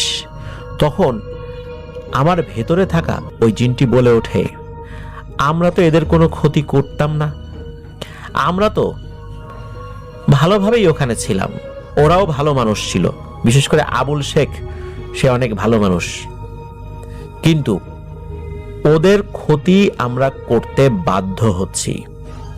আমরা উপকারীর ক্ষতি করব এমন জিন নই। আমরা খারাপ হলেও এই অপকর্মটা আমরা করব না। তখন কবিরাজ বলল, তাহলে এখন কেন করছিস? তখন ওর ভেতরে থাকা জিনটা বলে ওঠে, আবুলের বড় ভাই আমাদের উপর কালো জাদু করেছে, আমরা যেন ওর বংশকে নির্বংশ করে দেই। আমি একজন বৃদ্ধা মহিলা চিন, বয়স হয়েছে, আমি খুব একটা চলাফেরা করতে পারি না, আমার 2টো মেয়ে রয়েছে, আমাদের 3 জনের উপর কালো জাদু করা হয়েছে এবং কালো জাদুটা এমন, আমরা যদি ওদের বংশকে নির্বংশ না করি তাহলে আমরাই আস্তে আস্তে মারা যাব। এখন আমরাই বিপদে পড়েছি। এসব শুনে ওই কবিরাজ বলে, ওসব কিছু জানি না, এদের ছেড়ে দে। তখন আমার ভেতরে থাকা ওই জিনটা বলে, না, আমরা তা পারবো না। যদি আমরা এই কাজ না করি তাহলে আমরাই শেষ হয়ে যাব। এখানে আমরাই নির্যাতনের শিকার, আবুল শেখের পরিবার না। পারলে আমাদেরকে এই বিপদ থেকে উদ্ধার কর। এ কথা শুনে কবিরাজ বলে যে সব ভুলভাল কথা রাখ, যেহেতু যাবি না, কি করার দরকার আমি করছি। এই বলে ওই কবিরাজ কি করেছে, সে নাকি বোতলে 2টো জিনকে বন্দি করে। মূলত আমার ভেতরে থাকা ওই বৃদ্ধা মহিলা জিনের যে 2 মেয়ে রয়েছে তাকে বন্দি করে এবং তোর খালুর হাতে বোতলটা দিয়ে বলে এই বোতলটা মাটিতে পুঁতে রাখতে। তোর খালু বোতলটা মাটিতে পুঁতে রাখে। কবিরাজ বলেছিল যে আমার ভেতরে থাকা ওই জিনটার অনেক বয়স হয়েছে, সে কোনো ক্ষতি করতে পারবে না, মূলত তার 2 মেয়েই ক্ষতি করবে, এই জন্য 2 মেয়েকে বন্দি করে রাখা হয়েছে। শুধু ভয় দেখাতে পারে মাঝে মাঝে, এর থেকে বেশি কিছু না। কবিরাজ ওই 2 মেয়েকে বন্দি করেছে। এখনো আমাকে ওই বৃদ্ধা জিনটা ভয় দেখানোর চেষ্টা করে আর কাছে এসে বলে আমার 2 মেয়েকে মুক্ত করে দে, কাজটা তোরা ভালো করিসনি। আমি বৃদ্ধা বলে তোদের কোনো ক্ষতি করতে পারছি না, কিন্তু আমাদের উপর তো ক্ষতি করা হয়েছে, আমাদের উপর নির্যাতন করা হয়েছে, এর বিচার কে করবে? প্রিয় লিসেনার্স, এটি ছিল ঘটনা। প্রিয় লিসেনার্স, একটা বিষয় আপনারা খেয়াল করুন যে আমরা অনেক সময় বলি না যে মাথা ব্যথা হয়েছে, তো মাথা ব্যথার সলিউশনটা কি? মাথা কেটে ফেলো। এই ঘটনার ক্ষেত্রে বিষয়টা এমন হয়েছে। আমি আলম শেখ ভাইয়ের সাথে কথা বলেছিলাম, তো উনি বললেন যে ওনার কোনো মামা নেই, মানে ওনার নানির কোনো ছেলে সন্তান না থাকার কারণে যে পরিমাণ সহায় সম্পত্তি ছিল, এই সহায় সম্পত্তির উপর ওনার আত্মীয় স্বজনদের লোভ ছিল। মূলত এই কারণেই এই কালো জাদুটা করা হয়েছে। এবং এই কালো জাদুটা করার জন্য প্রথম যে কবিরাজ, এই কবিরাজটা ওই বাড়িতে থাকাই দীর্ঘদিন ধরে ছিল, কোনো ডিস্টার্ব করতো না। ওই জিনদের উপর কালো জাদু করে প্রথমে, এবং ওই জিনদের উপর কালো জাদু করে তাদেরকে বাধ্য করেছে এদেরকে বিরক্ত করতে। তখন এরা বিরক্ত করতে বাধ্য হচ্ছিল, এদেরকে নির্বংশ করার জন্য তারা বাধ্য হচ্ছিল, না হলে ওরাই শেষ হয়ে যাবে। এখন পরবর্তী যে কবিরাজ, সেই কবিরাজটা সব বিষয় জানার পরেও ওই জিনদের উপর থেকে কালো জাদু কাটানোর পরিবর্তে ওই জিনদেরকে বন্দি করেই রেখে দিল। এখন এই বৃদ্ধা জিন, সে চলাফেরা করতে পারে না খুব একটা, সে তার 2 মেয়ের মুক্তির জন্য আকুতি করে যাচ্ছে।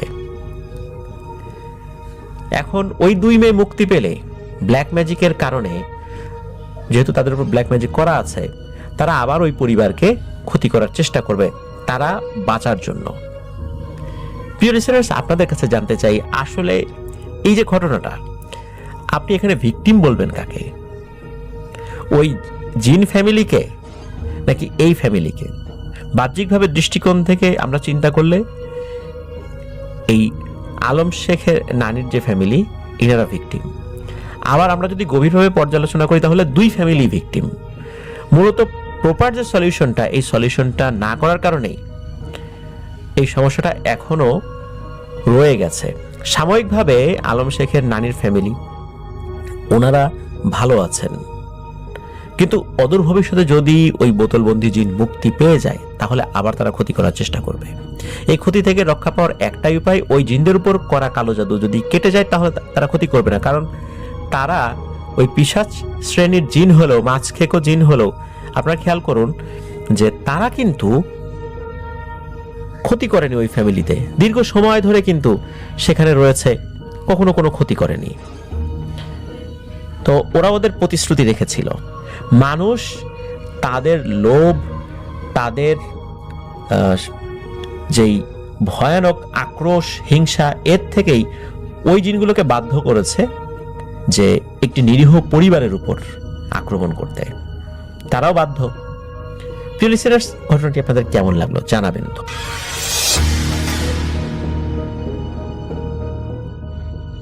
এই ঘটনাটি রকিবুল তার ক্লাসমেট অ্যারনের কাছ থেকে কালেক্ট করেছে এবং অ্যারন তার নেইবারহুডের দুই বন্ধু, তার ছোটবেলার দুই বন্ধু বিল অ্যান্ড পল, এই দুইটা নামই সে ছদ্মনাম ব্যবহার করেছে। যাই হোক, বিল আর পলের একটি ঘটনা, জীবনের একটা এক্সপিরিয়েন্স শেয়ার করেছে রকিবুলের কাছে। আর রকিবুল আমাকে রিকোয়েস্ট করেছে আমি যেন আমার মতো করে ঘটনাটা শেয়ার করি আপনাদের কাছে। আমি চলে যাচ্ছি সেই ঘটনায়। বিল পল তারা দুজনেই খুব দুরন্ত ছিল এবং তারা ভৌতিক ব্যাপারে খুব আগ্রহী ছিল। মানে ছোটবেলা থেকেই বিভিন্ন রকমের মানে ভৌতিক ঘটনা শুনতে পছন্দ করতো এবং যেসব জায়গায় রেপুটেডলি কোনো রকমের ব্যাপার স্যাপার ঘটতো, তারা যখন টিনেজ তখন তারা সেখানে চলে যেত। এবং তাদের পুরোপুরি একটা পুরোদস্তর একটা কি বলে ঘোস্ট হান্টিং টিমের মতো ছিল এবং এই টিমের সদস্য শুধু এই দুইজন, বিল আর পল। ওদের একটা টেন্ট ছিল, ছোট টিনেজ বয়স থেকে টেন্ট ছিল এবং আরও নানা রকম জিনিসপত্র নিয়ে তারা বিভিন্ন জায়গায় যেত। শুরুতে প্রথমে তারা তাদের একেবারে কাছাকাছি এলাকায় যেসব জায়গায় উডস আছে, যেসব জায়গায় রেপুটেড ব্যাপার স্যাপার আছে, সেই সব জায়গায় যেত। তো গিয়ে তারা ওইখানে বসতো, টেন্ট করে থাকতো এরকম, আর মাঝে মাঝে দু একজন বন্ধু নিয়ে যেত। যাই হোক, এইভাবে কিন্তু দিন পার হয়ে গেছে। বিল পল তারা নিজেরা নিজেদের কর্মক্ষেত্রে চলে গেছে। অ্যাকচুয়ালি তারা কাজ করে দুজন, আনফর্চুনেটলি খুব ভালো কোনো প্রফেশনে তারা ঢুকতে পারে নাই। যাই হোক, অ্যাভারেজ একটা প্রফেশনে কাজ করে দুজনই। তো এর মাঝেও তারা যখন ফ্রি টাইম পেত, বিভিন্ন রকমের এইসব আলাপ তাদের মধ্যে জমে উঠত। একসাথে দেখা যেত সন্ধ্যার পর বসলে ব্যাকইয়ার্ডে বসে আড্ডা দিচ্ছে, গল্প করতেছে, এইসব ব্যাপার তাদের মধ্যে চলে আসতো। আর তারপরও তারা যদি কোথাও খবর পেত যে এরকম কোনো জায়গা আছে ইত্যাদি ইত্যাদি, সেসব জায়গায় যেত। তো বেশ অনেকদিন হয়েছে তারা কোথাও যায় নাই, এরকম মানে কোনো হন্টেড জায়গা বা কোথাও ঘুরতে যায় নাই, কাজে কর্মে ব্যস্ত ছিল। দেখা যেত যে কাজ করে এসে উইকেন্ডে শুধু একটু দেখা সাক্ষাৎ হইতো, আড্ডা দিত, এতটুকুই।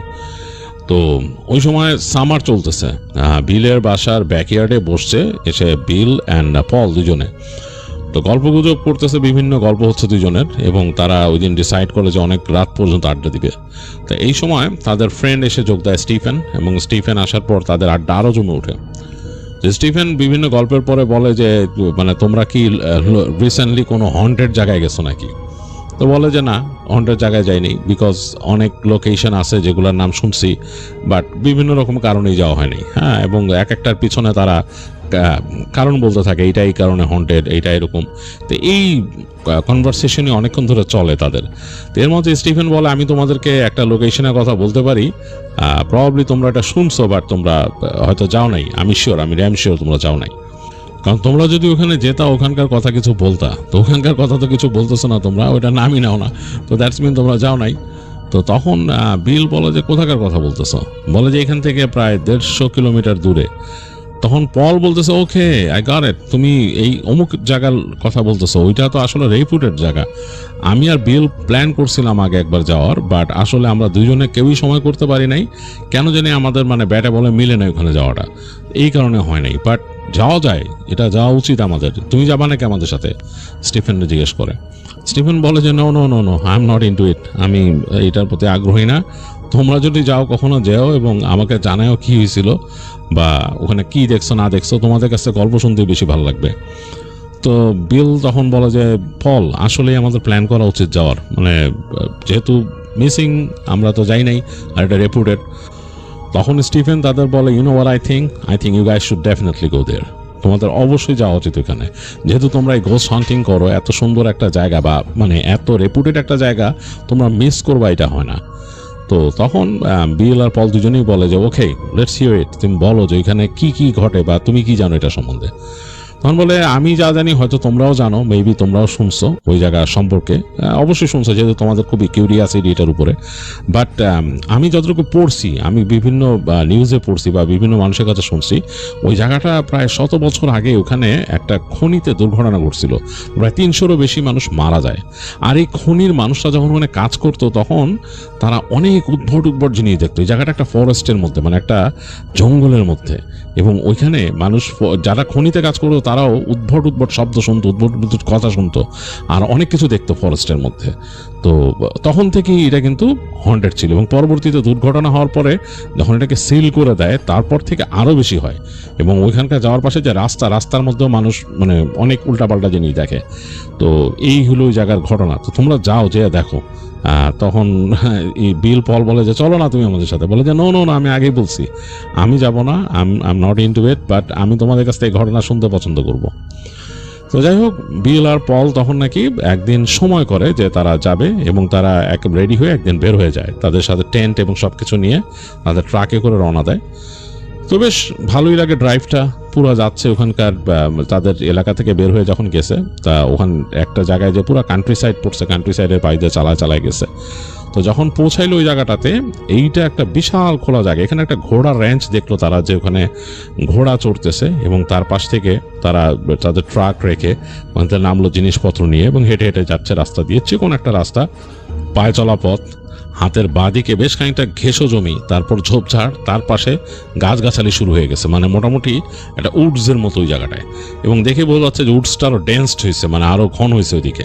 আর ডান দিকে খানিকটা ঘেঁষো জমি, তারপরে ওই যে ঘোড়ার একটা রেঞ্চের মতো তারা পার হয়ে আসছে, তারপর দেখতেছে আরও ঝোপঝাড় ওইদিকে, দূরে একটা লেকের মতো। এবং হাঁটতে হাঁটতে তারা এক জায়গায় এসে দেখলো যে হ্যাঁ, ওই জায়গায় সেই ফলকটা, নাম ফলকটা যেখানে লেখা আছে ওই জায়গার সম্বন্ধে। আমি এখানে নামটা বললাম না, আমরা অদ্ভুতরিতে কোনো জায়গার স্পেসিফিক নাম উল্লেখ করি না। যাই হোক, সেখানে লেখা আছে ওখানকার সেই পুরা ব্যাপারটা, যে কোথায় কি ঘটছে, এখানে কি কি হয়েছিল, একটা মানে আর কি স্মরণে, মানে যেখানে এখানে যারা প্রাণ গেছে তাদের স্মরণে একটা নাম ফলক আছে। তো যাই হোক, ওইটা দেখে বিল পল হাঁটতেছে এবং তারা তাকায় দেখতেছে আকাশ বেশ গ্লুমি ওই দিন, মানে আকাশ বেশ মেঘলা। আর বাট ওয়েদারটা মোটামুটি একটা ভালোই টেম্পারেচার, ভালোই লাগতেছে। এখনও জ্যাকেট পরতে হচ্ছে হালকা, এই তখনও কিন্তু মানে সামার, এর মধ্যেই কিন্তু হালকা সামার জ্যাকেট পরে হাঁটতে হইতেছে দুজনের। আর পিঠে দুজনের তাবু আরও জিনিসপত্র নিয়ে আসছে, ক্যামেরা এগুলো নিয়ে তারা ভিডিও করবে। তো ভালো লাগতেছে ওদের কাছে, অনেকদিন পরে আসছে তারা দুই বন্ধু, অনেকদিন এরকম কোনো ইসে আসে না। আজকে তো বাসা থেকে প্রায় 150 কিলোমিটার দূরে চলে আসছে। তো হাঁটতে হাঁটতে হাঁটতে হাঁটতে পুরো ঢুকে গেল তারা ওই গাছগাছালির মধ্যে দিকে। গাছগাছালির মধ্যে যখন ঢুকছে, গাছগাছালিগুলো অনেকটা মেজের মতো লম্বা লম্বা গাছ উঠে গেছে এবং এই গাছগুলো দেখেই মনে হচ্ছে হারায় যেতে হয়, এরকম একটা অবস্থা। মানে অনেকটা ফাঁকা ফাঁকা গাছ এরকম, মানে মেজ যেরকম হয় অনেকটা গোলক ধাঁধার মতো এরকম। তো যাই হোক, হাঁটতেছে এবং হাঁটতে হাঁটতে দূরে চলে আসছে তারা, অনেক সামনে পাখির ডাক শোনা যাচ্ছে। পাখির ডাকগুলো খুব অন্যরকম ভাবে যায়, মনে হয় যে পাখি ডাক দিয়ে ঘুরে চলে গেল, অনেকটা সাউন্ডের মতো লাগে। তো এইটা তাদের কাছে একটু অবাক লাগলো যে পাখির ডাকগুলো এরকম করে আসতেছে কেন, চারপাশে মানে ঘুরে যায় পাখির ডাকটা এরকম। তো যাই হোক, দুইজনে মিলে হেঁটে এসে একটা জায়গা পেলো যে এই জায়গায় ইচ্ছা করলে এখানে তাঁবু করা যায়, টেন্ট ফেলা যায়। তো দুই বন্ধু মিলে ওখানে টেন্ট ফেললো। তখন কিন্তু অলরেডি দুপুর পার হয়ে গেছে, মানে বিকালের দিক হয়ে গেছে। তো দুই বন্ধু মিলে ওখানে টেন্ট ফেললো, তাদের জিনিসপত্র ব্যাগ ট্যাগগুলো রাখলো ভিতরে। তো তারপর চিন্তা করলো যে একটু ঘুরে আসি, তাঁবুর জিপারটা নামায় দিয়ে দুজনে হাঁটতে বেরোলো সামনে। মনে করলো যে এই যে গাছগাছালির মধ্যে দিয়ে যাই, আবার ফিরে আসবো এখানে। তো ওদের হাতের মধ্যে চক আছে, চক দিয়ে দাগ দিয়ে যাচ্ছে যাতে ভুল না হয়, মানে আবার দিক হারায় না ফেলে, কারণ এটা তো মোটামুটি তাদের কাছে পুরাই অপরিচিত জায়গা। তো চক দিয়ে দাগ দিয়ে দিয়ে দুইজন হাঁটতেছে এবং যত ডিপের দিকে যাচ্ছে মনে হচ্ছে ওই পোকার ডাকটা বেড়ে যাচ্ছে, একটা পোকা ডাকতেছে, সেই পোকার ডাকটা বেড়ে যাচ্ছে আর ওই পাখির ডাকগুলো হঠাৎ ঘুরে ঘুরে আসতেছে।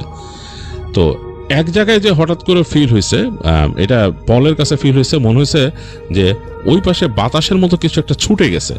তো পল মানে বিলকে বলতেছে যে মনে হয়েছে যে এরকম যে কেউ যদি দৌড়ায় যায় তার পাশ থেকে, মানে খুব ফাস্ট রান করে যায় সেরকম, কিন্তু গাছের মধ্যে থেকে কে রান করে যাবে, আর কাউকে দেখে নাই।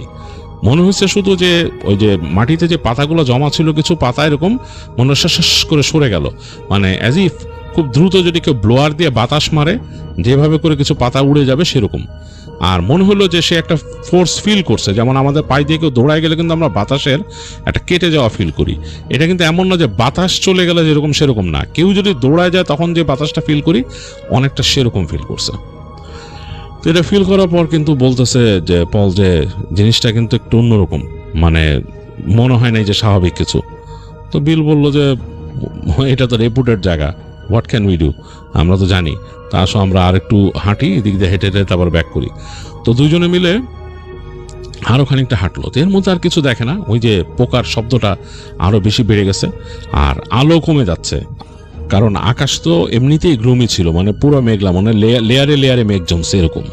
তো সুতরাং সূর্য কিন্তু দেখা যাচ্ছিল না এই কারণে, বাট ওই মেঘের উপরের যে সূর্যের আলোটা সেটাও কিন্তু কমে গেছে, কারণ অলরেডি বিকাল হয়ে যাচ্ছে এরকম, আর গাছগাছালির মধ্যে তারা আছে, পুরো জঙ্গলের মধ্যে, মানে গাছগুলো ফাঁকা ফাঁকা, তারপরও কিন্তু আলো খুব কম ঢোকা শুরু করছে, মানে অলরেডি আলো পড়ে যাচ্ছে এরকম। আর ওই যে পোকার শব্দটা মনে হচ্ছে ওইটার সাথে সাথে বেড়ে যাচ্ছে, কেমন জানি cat cat cat cat cat cat cat cat cat ডাকতেছে পোকাটা। তো এই পোকাটার নাম আসলে ওরা কেউই জানে না, বিল পল ওরা কেউই জানে না, বাট এই পোকার ডাক তারা অনেক উডসে গিয়ে শুনছে। উডসে অনেক রকম পোকা থাকে এবং কিছু কিছু পোকা থাকে খুবই ভয়ের, যেগুলোর কামড়ে বিভিন্ন রকম অসুখ হয়। তো এই যে তারা এই ব্যাপারে একটু কেয়ারফুল চিন্তা ভাবনা করতেছে, এর জন্য পাতা টাতার মধ্যে দিয়ে হাঁটতেছে না, একটু যেসব জায়গাতে শুকনা দেখছে সেসব জায়গাতে হেঁটে যাচ্ছে।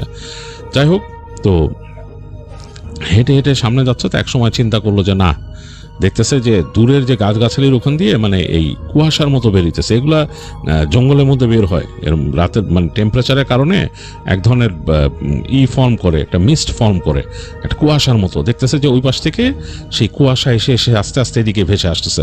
তো বুঝলো যে বেলা পড়ে গেছে, সূর্যের আলো নাই প্রায়, সুতরাং টেম্পারেচারে একটা বড় পরিবর্তন ঘটবে। তো ওরা আস্তে আস্তে চিন্তা করলো না আর সামনে যাবে না, ফিরে চলা শুরু করলো। তো ফিরে যখন আসতেছে তারা, হঠাৎ করে মনে হলো তখন কিন্তু অনেকটাই অন্ধকার হয়ে গেছে ওই জায়গায়। তাদের যে সাথে ফ্ল্যাশ লাইট আছে ওইটা জ্বালাইতে হইতেছে, মানে এই অন্ধকারের মানে পা ফেলার জন্য, কারণ মাটি দেখা যাচ্ছে না, কোথায় পাতা জমে আছে, কোথায় এরকম মানে ধূসর কালারের মাটিটা দেখা যাচ্ছে না। আর ওইখানে ভাইপার আছে, অ্যাডার ভাইপার, ওইটা কিন্তু কয়েল করে থাকে, হঠাৎ করে পা পড়লে কিন্তু সমস্যা আছে, মানে কামড় দিয়ে দিবে। তো সুতরাং এই তারা ফ্ল্যাশ লাইট মেরে মেরে যাচ্ছে এর মধ্যে। তো আর অন্ধকারটাও মনে হচ্ছে খুব দ্রুত ঘনে আসতেছে, আর তাদের পাশ থেকেও মনে হচ্ছে যে আস্তে আস্তে ওই যে কুয়াশা মিস্ট ছেয়ে যাচ্ছে। এর মাঝে হঠাৎ করে ঘোড়ার ডাক শুনলো, দুজনে শুনছে, বিল পল দুজনে শুনছে ঘোড়ার ডাক।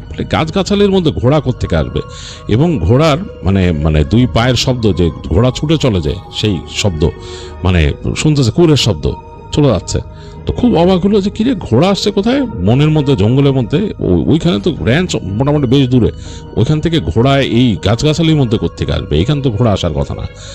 একেবারে মনে হলো তাদের একদম কাছ থেকে চলে গেল ঘোড়া দৌড়ে, পুরা শব্দ শুনলো তারা, মানে পুরা দৌড়াইতে দৌড়াইতে চলে গেল ঘোড়া, এবং একটা ঘোড়া, মানে নট মেনি হর্সেস, একটা ঘোড়া চলে গেছে। তো দুজনে একটু অবাক হইল, গাছগাছালির মধ্যে দিয়ে ঘোড়া কোথা থেকে গেল। এর মাঝে কিন্তু পুরাপুরি অন্ধকার হয়ে গেছে। তারা চলে আসছে তাদের ইসের কাছে, টেন্টের কাছে, ওই যে গাছের মধ্যেই আলো মারতে মারতে, ওইটা আরো ভৌতিক লাগতেছিল, কারণ তারা যখন আলো মারতেছে গাছের মধ্যে, যেখানে তারা ওই যে চক দিয়ে দাগ দিছে সাদা, ওই জায়গাগুলো এরকম দেখা যাচ্ছে এরকম। তো দেখতে দেখতে যখন নাকি তাদের টেন্টটা দেখছে, টেন্টের কাছে চলে আসবে, হঠাৎ করে বিল চেপে ধরলো পলের হাত, এরকম ঠাস করে চেপে ধরলো, চেপে একটা মানে এরকম হাত দিয়ে এরকম চাপ দিল তাকে, বলো দাঁড়াইতে। তো দাঁড়াইলো, দাঁড়ানোর পরে সে বলতেছে ওই গাছটা দেখছিস, সে বলকে বলতেছে যে ওই গাছটা দেখছিস, বলে হ্যাঁ কি, আমার কাছে কেন জানি মনে হচ্ছে ওই গাছের ওই পাশ থেকে কেউ মাথা বের করছিল, মানে উকি দেয় না মানুষ, লুকায় এরকম, মানে আমি স্পষ্ট দেখছি মনে হচ্ছে একটা চুলওয়ালা মাথা, মানে এরকম চুল মানে কি, মানে অনেকটা যেমন গরিলা থাকে, গরিলার মতো একটা মাথা, অনেকটা ওদিক থেকে উকি দিছিল এরকম করে। আমার কাছে কেন জানি মনে হয় যে আমি চোখের অংশ দেখছি হলুদ। তো তখন তাকে পল ফিসফিস করে বলতেছে কোন গাছটা, তো বিল দেখাইতেছে যে ওই গাছটা, মানে সে আলো দিয়ে নিচে দেখাচ্ছে। তো বলতেছে যে গাছটা তো অনেক মোটা, এখান থেকে যদি দুইজন একসাথে এই পাশ থেকে আলো মারি আমরা কিছুই দেখতে পারবো না। এক কাজ করি, আমি একটু এই সাইডে চলে যাই, তুই ওই পাশে চলে যা, তারপর দুই পাশ থেকে দুইজন সামনে যে আলো মারবো, যদি ওখানে কিছু থাকে তাহলে তো দেখতেই পারবো আমরা, আর যদি কিছু না থাকে, আমি শিওর যে ওখানে কিছু নাই, লিভিং কোনো ক্রিচার ওইখানে নাই। হ্যাঁ, আমার কাছে মনে হচ্ছে যেটা সুপার ন্যাচারাল, তারপর আমরা দেখতে পারি, একটু দূরে যে ওই পাশ থেকে আলো মারি, তাহলে দুই পাশ থেকে আলো পড়লে বুঝতে পারবো কিছু আছে কিনা। তো বিল বললো যে ওকে।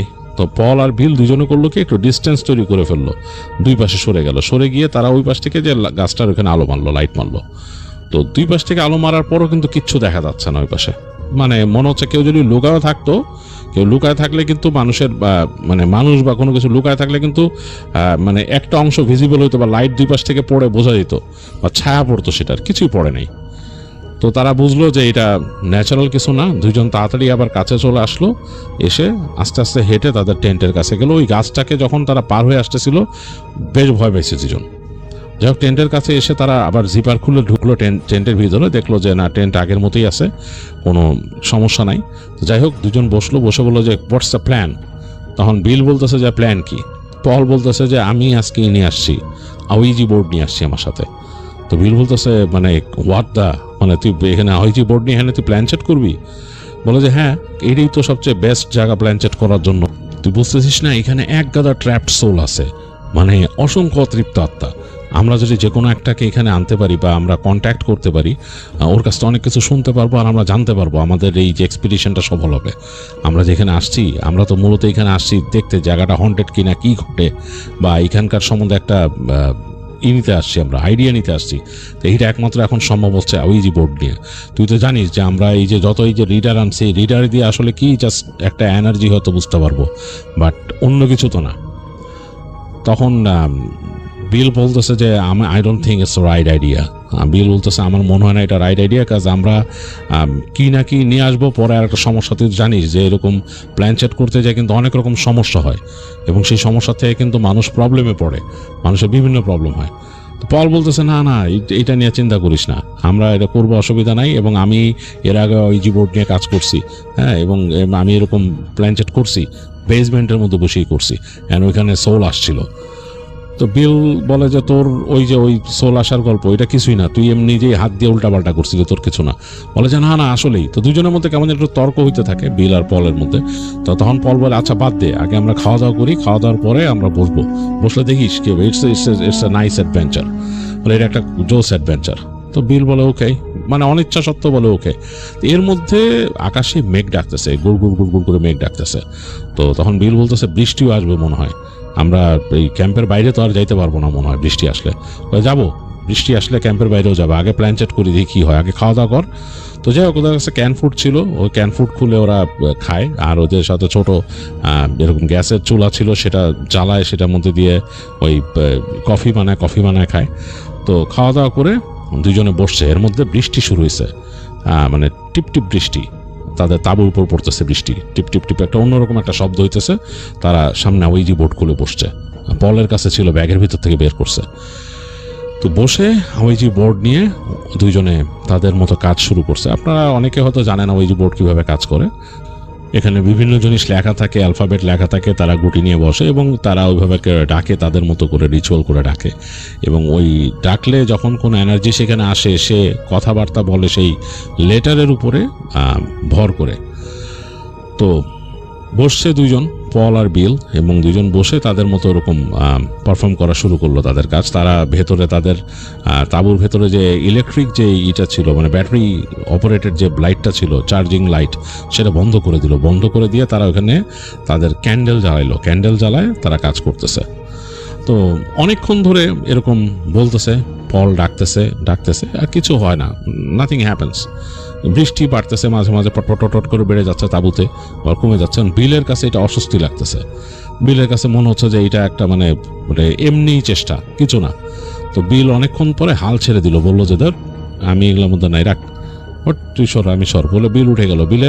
বিলের এই আইডিয়াটা নাকি পছন্দ ছিল না তখন, এই প্ল্যান চেট করার ব্যাপারটা তার পছন্দ ছিল না। সে উঠে যায় বলে যে আমি তার সাথে যে ব্যাগের ভেতর রেইনকোট ছিল, রেইনকোটটা গায়ে দিয়ে সে বলে আমি বাইরে দেখে আসি কি অবস্থা, এখানে কিছু দেখা যায় কিনা, কিছু ফিল করা যায় কিনা। তো পল বলে তুই যা, আমি পরে আসতেছি। তো বিল বের হয়ে যায়, সে দেখে যে তাঁবুর বাইরে মোটামুটি ভালোই বৃষ্টি হয়েছে, মানে রিজলিং রেইন, বাট স্টিল ভিজে গেছে সবকিছু এরকম। তো সে ফ্ল্যাশ লাইট মেরে দেখতেছে বৃষ্টির ওই যে লাইটের আলোতে বৃষ্টির কণাগুলো দেখা যায়, আর দূর দূরান্ত পর্যন্ত এখন তো আর সেই কুয়াশা ভাব নাই, সব চলে গেছে বৃষ্টিতে। যতদূর পর্যন্ত দেখা যায় লাইটের কণাগুলা, গাছগুলার উপর থেকে পানি নামতেছে ধুয়ে যেসব জায়গায় গাছের মধ্যে তারা দাগ দিয়েছিল সেগুলো চলে গেছে অনেকটা। তো চিন্তা করলো কোন দিকে যাবে। তো সে ডিসাইড করলো যে ডান দিক দিয়ে একটু হেঁটে সামনে যাবে, বেশি দূরে না, যেহেতু বৃষ্টি হচ্ছে আর রাত্রেবেলা। আর তার মনের মধ্যে একটু ভয় লাগতেছে, কারণ এটা তো একটা উডস, আবার সে শুনছে এটা হন্টেড উডস, এর মাঝে আবার তারা আওয়াইজি বোর্ড নিয়ে বসছিল, এটা ওইটা করছে, ডাকাডাকি করছে। তো মনের মধ্যে একটু ভয় আছে আসলে। আর বিল একটু চাচ্ছে একটু হালকা হতে, সে চাচ্ছেও যে মানে তার এই জিনিসটা যাতে একটু হালকা হয়, মন থেকে চলে যায়। তো এই চিন্তা করে সে চিন্তা করলো যে আমি ডান দিক দিয়ে এই পাশ দিয়ে হেঁটে যাই, একটু সামনে যাই, যে ঘুরে আবার চলে আসবে দিক দিয়ে, এই চিন্তা করে সে হাঁটতেছে। তো দেখলো যে ঠান্ডা ঠান্ডা বাতাস বওয়া শুরু করছে, বেশ ভালোই ঠান্ডা বাতাস। হঠাৎ একটা দমকা বাতাস এসে মানে গায়ে লাগে, বেশ ঠান্ডা লাগতেছে। তার রেইনকোটের উপর পটপট করে বৃষ্টি পড়তেছে। তো সে একবার লাইট নিভাই দিল একটু সামনে এসে, তার মানে তার হাতে যে ফ্ল্যাশ লাইট ছিল নিভাই দিল। সাথে সাথে মনে হলো যে অন্ধকার তার একদম মানে গ্র্যাব করে নিল পুরা, চারিদিকে অন্ধকার। কিছুক্ষণ দাঁড়ায় থেকে ফিল করার চেষ্টা করলো কেমন লাগে, তো দেখলো যে অন্ধকারটা হালকা শুয়ে আসলে চোখে একেবারে অন্যরকম লাগতেছে, মনটা বেশ রহস্যময়। তো বিল এই ব্যাপারটা বেশ এনজয় করলো, সে একটা খেলা পেয়ে বসলো, মানে অনেকটা তার কাছে মনে হচ্ছে এটা একটা খেলা, কেমন যেন একটা ঝোঁকের মাথায়। সে লাইট জ্বালা একটু সামনে যায়, আবার আলো বন্ধ করে দেয়, বন্ধ করে দিলে কয়েক সেকেন্ড দাঁড়ায় থাকে, চোখের মধ্যে অন্ধকারটা একটু শুয়ে আসলে আবার দেখে গাছগাছালি কেমন দূর থেকে ছায়া ছায়া ছায়া ছায়া এরকম লাগে। আবার সে অন্ধকারেই হেঁটে যাচ্ছে, ওই যে রাতের আলোতে যতটুকু ঢুকতেছে গাছগাছালির মধ্যে ওটা দিয়ে হেঁটে যাচ্ছে। আবার হঠাৎ করে সে লাইট মারে সামনে, লাইট মেরে দেখে কি আছে, মনে হচ্ছে একটা খেলা। ছোটবেলায় যেমন অনেক রকম খেলা হঠাৎ হঠাৎ মানুষ আবিষ্কার করে নিজে এবং নিজের মাঝে নিজে ডুবে যায়, অনেকটা সেভাবেই ডুবে গেছে বিল। সে মানে লাইট মেরে সামনে দেখতেছে, আবার অফ করে দিয়ে হেঁটে হেঁটে যাচ্ছে, আবার লাইট জ্বলতেছে, মানে তার কাছে মনে হচ্ছে সে নতুন একটা খেলা আবিষ্কার করছে।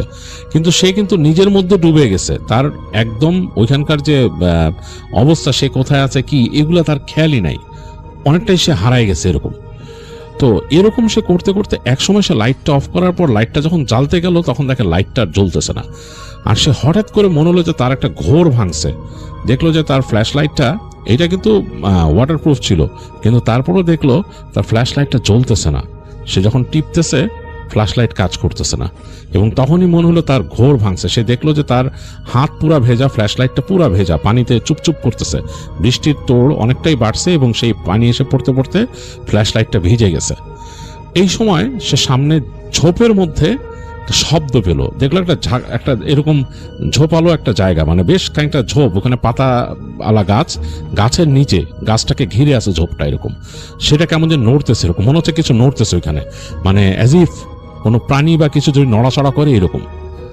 তো বিল বেশ ভয় পাইছে, কারণ সে হঠাৎ করে রিয়ালিটিতে আসছে এবং সে চিন্তা করতেছে আমি এতক্ষণ কি করতেছিলাম, সে নিজেই ভেবে পাচ্ছে এবং লাইটটা জ্বলতেছে না। এই যে আকাশের হালকা আলো, সেটাতে যতটুকু দেখা যাচ্ছে চাপচা অবকাঠামোর মতো, গাছগুলোর অবকাঠামো, ঝোপটা নড়তেছে হালকা হালকা আকাশের আলোতে দেখতেছে। এই সময় তার কাছে মনে হলো ঝোপের ওই পারে একটা দুটি আলো, মানে অনেকটা আগুন যেরকম আলো ছাড়ে সেরকম অনেকটা ওরকম আলো, একটা আলো বেরোচ্ছে, এবং আলোটা নীল রঙের একটা আলো, এবং সেই আলোটা একটা মানুষের মতো শেপ নিল ঝোপের ওই পারে।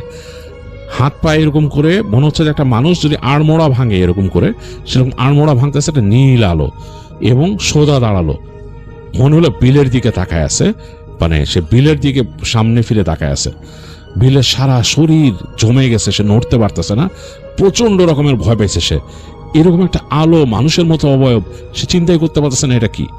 তো হঠাৎ তার মনে হলো যে দৌড় দেওয়া দরকার, সে ঘুরে দৌড় দিল, তার লাইট কিন্তু জ্বলতেছে না, সে ওই অবস্থায় দৌড়াচ্ছে, যতটুকু অবয়ব বুঝতে পারতেছে গাছগাছালির মধ্যে দিয়ে, তার পায়ের নিচে থপ থপ থপ থপ থপ শব্দ হচ্ছে, সে পাড়া দিয়ে যাচ্ছে, ভেজা মাটি, পানি ছিটকায় উঠতেছে, এরকম দৌড়াইতেছে, দিশা পাচ্ছে না, অনেকক্ষণ দৌড়াচ্ছে বিল, মানে সে বুঝতে পারতেছে না সে কোন দিকে যাচ্ছে, সে তাঁবুর দিকটা হারায় ফেলছে।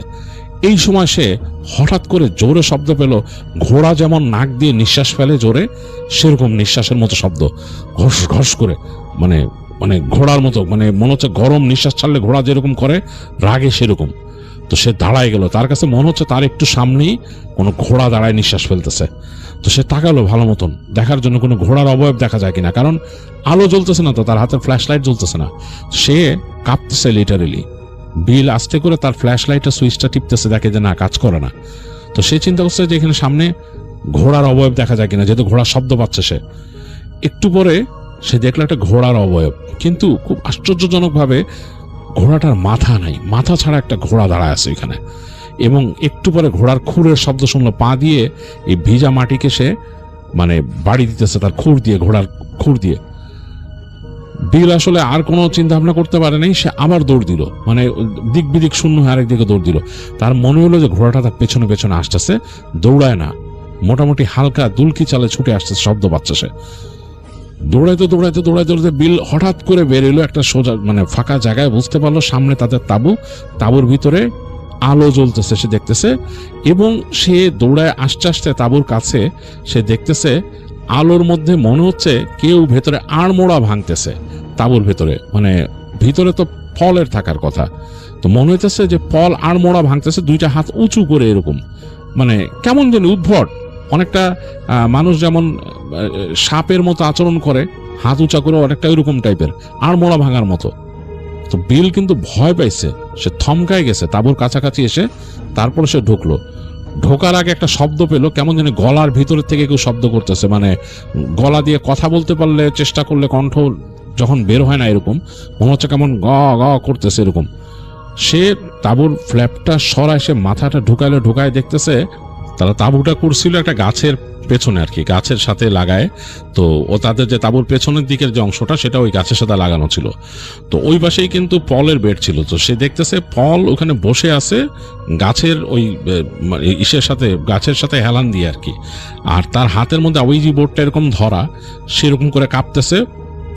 তার চোখের মণি উল্টায় গেছে, মানে উপর দিকে চলে গেছে মণিটা, আর মুখটা হাঁ হয়ে গেছে, মুখের দিক থেকে তার কষা বেয়ে তার লালা গড়াচ্ছে এরকম, আর সে গলার ভেতর থেকে সাউন্ড করতেছে কেমন জানি, তার মানে ঘাড় হাত পা এরকম করে মোছানোর চেষ্টা করতেছে সে।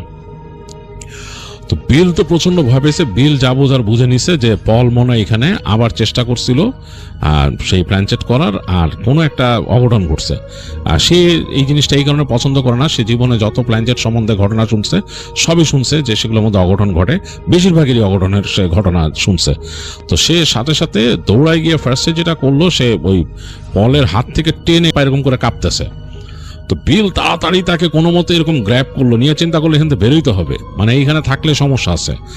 তো বিল সাথে সাথে বিবলিক্যাল ভার্স পড়া শুরু করলো। সে কিছু ভার্স জানতো এগুলা, যেহেতু তার এইসব ব্যাপারে আগ্রহ ছিল, সে পড়া শুরু করলো। আর সে এক হাত দিয়ে পলকে এরকম ধরলো। তো পল তার হাতের মধ্যে মোচড়ামুচড়ি করতেছে, মানে ছুটে যাওয়ার জন্য কেমন জানি করতেছে। তো সে পলকে তারপরও ছাড়লো না, কোনো মতে টেনে সরায় সে হাত দিয়ে। ওখানে দেখলো যে পল ওখানে একটা কেরোসিন ল্যাম্প মানে হারিকেন জ্বালাইছিল, সেটাকে আরেক হাত দিয়ে নিয়ে সে তাড়াতাড়ি তাঁবুর বাইরে চলে আসলো। আর কিছু দেখতেছে না, তো দেখতেছে ওই ফোটা ফোটা হালকা হালকা বৃষ্টি হচ্ছে, আশেপাশে কিচ্ছু নাই। তো সে পলকে নিয়ে তাড়াতাড়ি ওখান থেকে বেরোনোর চেষ্টা করলো। তো পল দাঁড়াইছে, তার দুই পায়ের মধ্যে দাঁড়ায় কেমন জানি মাথা ঝাঁকা দিচ্ছে, বারবার মাথা ঝাঁকা দিচ্ছে। ভয়ঙ্কর অবস্থা, মনে হলো সে কন্ট্রোলে নেই, আর গড় গড় সাউন্ড করতেছে। তো বিলের অনেক ভয় লাগতেছিল, পলকেই ভয় লাগতেছিল। সে চিন্তা করতেছিল পল পজেস হয়ে গেছে মনে হয়, কিন্তু সে তো তার একেবারে ক্লোজ ফ্রেন্ড, ছোটবেলার ক্লোজ ফ্রেন্ড, সে তাকে ছেড়ে যেতে পারে না এখানে। তার শুধু ভয় লাগতেছিল যে তার সাথেই উল্টা সিধা না শুরু করে পল। তো সে বিবলিক্যাল সেই ভার্সগুলো পড়তেছে আর তাকে নিয়ে মানে চলার চেষ্টা করতেছে। মাঝে মাঝে পল থেমে যেতেছে, থেমে মনে হচ্ছে তাকে ধাক্কা দিয়ে সরাই দিবে, মানে কেমন জানি করতেছে, মানে গড় করতেছে। তো বিল বুঝতেছে যে পলকে মানে ভালো মতনই সে পজেস করার চেষ্টা করতেছে। হয়তো পলের ভেতরে যে তার নিজস্ব যে ইটা আছে, মানসিকতা বা নিজের যে সেন্সটা আছে, ওইটা হয়তো সম্পূর্ণ টেক ওভার করতে দিতেছে না। এটা হয় সে শুনছে, বিল শুনছে অনেক সময় নাকি এটা মানে ওরা সম্পন্ন করতে পারে না, যারা পজেস করে তারা সেই মানুষটার নিজস্ব যে সেন্স থাকে সেটার সাথে পরাজিত হয়ে যায়। তো সে বুঝতে পারছে পলেরও সেন্সটা অনেক স্ট্রং, সে পলকে টেক ওভার করতে পারতেছে না। তো সে আরো জোরে জোরে বিবলিক্যাল ভার্স পড়া শুরু করছে আর মানে চলা শুরু করলো। তো ভয় পাইতেছে মারাত্মক, কারণ এই অন্ধকার, এর মধ্যে হালকা হালকা বৃষ্টি পড়তেছে, হারিকেনটা বারবার বাড়ি খাচ্ছে, কোন সময় তার হাত থেকে হ্যারিকেন ল্যাম্প ছুটে চলে যায় একদিকে এরকম। আর পল তো ওই দিক দিয়ে মানে বাধা দিতেছে না, কিন্তু সে চলতেছেও না, এরকম গড় করে চলতেছে। আর অন্য কিছু তো আনতে পারে নাই তাঁবুর থেকে এখানে তারা। বিলের ইচ্ছা হলো সে কোনো মতে তার ট্রাকের কাছে যাবে। তো সে এরকম যাচ্ছে, মানে ওই মাটির রাস্তায় চলে আসলো এক সময়, যে চিকন মাটির রাস্তা, এবং পল দেখা গেলো যে আরেকটু কোঅপারেট করতেছে তার সাথে, তখন পা ফেলতেছে, সে নিজেকে নিজে চেষ্টা করতেছে, নিজের মাথায় নিজে এরকম বাড়ি দিতেছে, কিল দিতেছে এরকম। তো সে বিল কিন্তু তার এই ভার্স পড়া থামায় নেই, সে যাচ্ছে। এই সময় তার কাছে মনে হলো তাদের যে ওই পাশ থেকে উডসের ভেতর দিয়ে ঘোড়া চলা শব্দ, মনে ঘোড়া আসতেছে। তো সে মানে ভয় পেয়েছে, অনেক ভয় পেয়েছে। সে বুঝতে পারছে এই ঘোড়াটা কোনো বাজে জিনিস। যাক, কোনো মতে সে ওখানে চলতে চলতে তাদের সেই ট্রাকটা দেখছে, তো দৌড়ায় ট্রাকের কাছে চলে আসছে, কোনো মতে টানতে পলও তখন পা ফেলছে দ্রুত।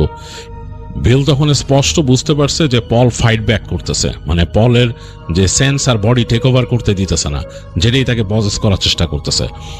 তো বিল তাড়াতাড়ি কোনো মতে পকেট থেকে চাবি হাতড়ে বের করে সে যে ট্রাক খুলে ধাক্কা দিয়ে পলকে ভিতরে ঢুকাই দিয়ে পল এরকম সিটের মধ্যে কাত হয়ে পড়ছে। সে তাড়াতাড়ি তার হারিকেনটা নিভায় ট্রাকে উঠে বসছে, হারিকেনটা নিভাই দিয়ে সে ট্রাকে উঠে বসছে। উঠে সে ইগনিশন দিল এবং দেখা গেল যে ট্রাক একবারেই স্টার্ট হয়ে গেছে। হেডলাইটটা জ্বালাই দিল, দূরে দেখা যাচ্ছে বৃষ্টির কণা এরকম, এবং সে বুঝতে পারছে যে জায়গাটা খুব একটা সুবিধার না। এবং পল দেখা গেছে যে তখন কেমন জানি করতেছে, মোচড়াইতেছে পাশে বসে। তো বিল তখনও তার ওই ভার্স পড়া থামায় নাই, সে সামনে বাড়া শুরু করলো ট্রাক নিয়ে। এবং ট্রাক নিয়ে সে যখন সামনে বাড়তেছে, বেশ খানিকটা চলে আসছে ওই সামনের যে রাস্তাটাতে উঠবে, তখন দেখা গেলো যে পল অনেকটা মানে মাছের মতো মোচড় খাচ্ছে এরকম পাশে। মনে হচ্ছে যে মানে তার শরীরে যে কি হচ্ছে, সে মাছের মতো মোচড়াইতেছে। তো বিল অনেকটা ভয় পেয়ে গেছে, এখন যদি পলকে পুরো পজেস করে ফেলে আর কিছু হয় তো বিশাল সমস্যা। তো বিল আরো জোরে জোরে, মানে তার যত জোর আছে বুকের ভেতর থেকে, সে মানে আরো সাউন্ড করে করে এই ভার্স পড়তে পড়তে ট্রাক নিয়ে রাস্তায় উঠে গেল। রাস্তায় উঠে সে যখন নাকি মোটামুটি বেশ ভালো একটা স্পিড গেইন করছে, এই সময় দেখলো যে পল এরকম ঝাঁকাইতে ঝাঁকাইতে এক সময় মানে স্থির হয়ে ওখানে শুয়ে আছে। তো সে ভয় পাইছে পলের স্থির হওয়া থেকে দেখে, যে পল কি হলো আবার।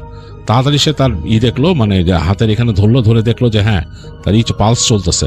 তো চিন্তা করলো যে পলকে আমার আগে একটা হসপিটালে নিয়ে যেতে হবে। তো বিল দ্রুত ড্রাইভ করে সে তাদের মানে ওই পুরা ওই অঞ্চলটা পার হলো, যে পল ঘুমাচ্ছে, মনে হচ্ছে ঘুমাইতেছে সে। তো অঞ্চলটা পার হয়ে একসময় সে যখন তাদের মোটামুটি কাছাকাছি এলাকায় চলে আসে, মানে তাদের বাসা থেকে প্রায় 20-25 কিলোমিটারের মধ্যে, তখন সে চিন্তা করলো নিয়ারেস্ট হসপিটাল কোথায় আছে। তো খুঁজে সে যে হসপিটালে নিয়ে গেল পলকে। তো পলকে হসপিটাল নেওয়ার পর তো ওখানে জিজ্ঞেস করতেছে, খুব স্ট্রেঞ্জ অবস্থা, হসপিটাল লোকজন জিজ্ঞেস করতেছে যে ইমার্জেন্সিতে যে কি হয়েছে, বলতেছে যে ও কেমন যেন একটা সিজার অ্যাটাক করছে এরকম।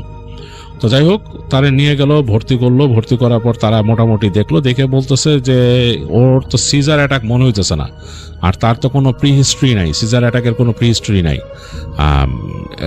ইফ ইউ নো, বিলকে বলতেছে তুমি কি জানো তার কোনো প্রি হিস্ট্রি আছে নাকি, মানে দেখে তো মনে হচ্ছে না যে তার সিজার অ্যাটাক হয়েছে। সে বলে যে আমি দেখছি এরকম, সে কেন মোচড়াইছে এরকম এরকম এরকম হয়ে গেছে, মানে হি ওয়াজ অ্যাক্টিং অল উইয়ার্ড। হ্যাঁ, মানে সব উইয়ার্ড ভাবে অ্যাক্ট করতেছিল। তাই আমি ভাবছি এটা সিজার, আমরা একটা ক্যাম্পিংয়ে গেছিলাম, সেখানে সে এরকম করতেছিল। তো যাই হোক, ডাক্তাররা তাকে নিয়ে গেল ওখানে, যে তাদের যে আছে ইমার্জেন্সি সেকশনে তাকে অ্যাডমিট করলো, দেখতেছে, চেক করতেছে। তো বিল বুঝলো যে এখন মোটামুটি প্রথম ধাক্কাটা সে সামলায় উঠছে।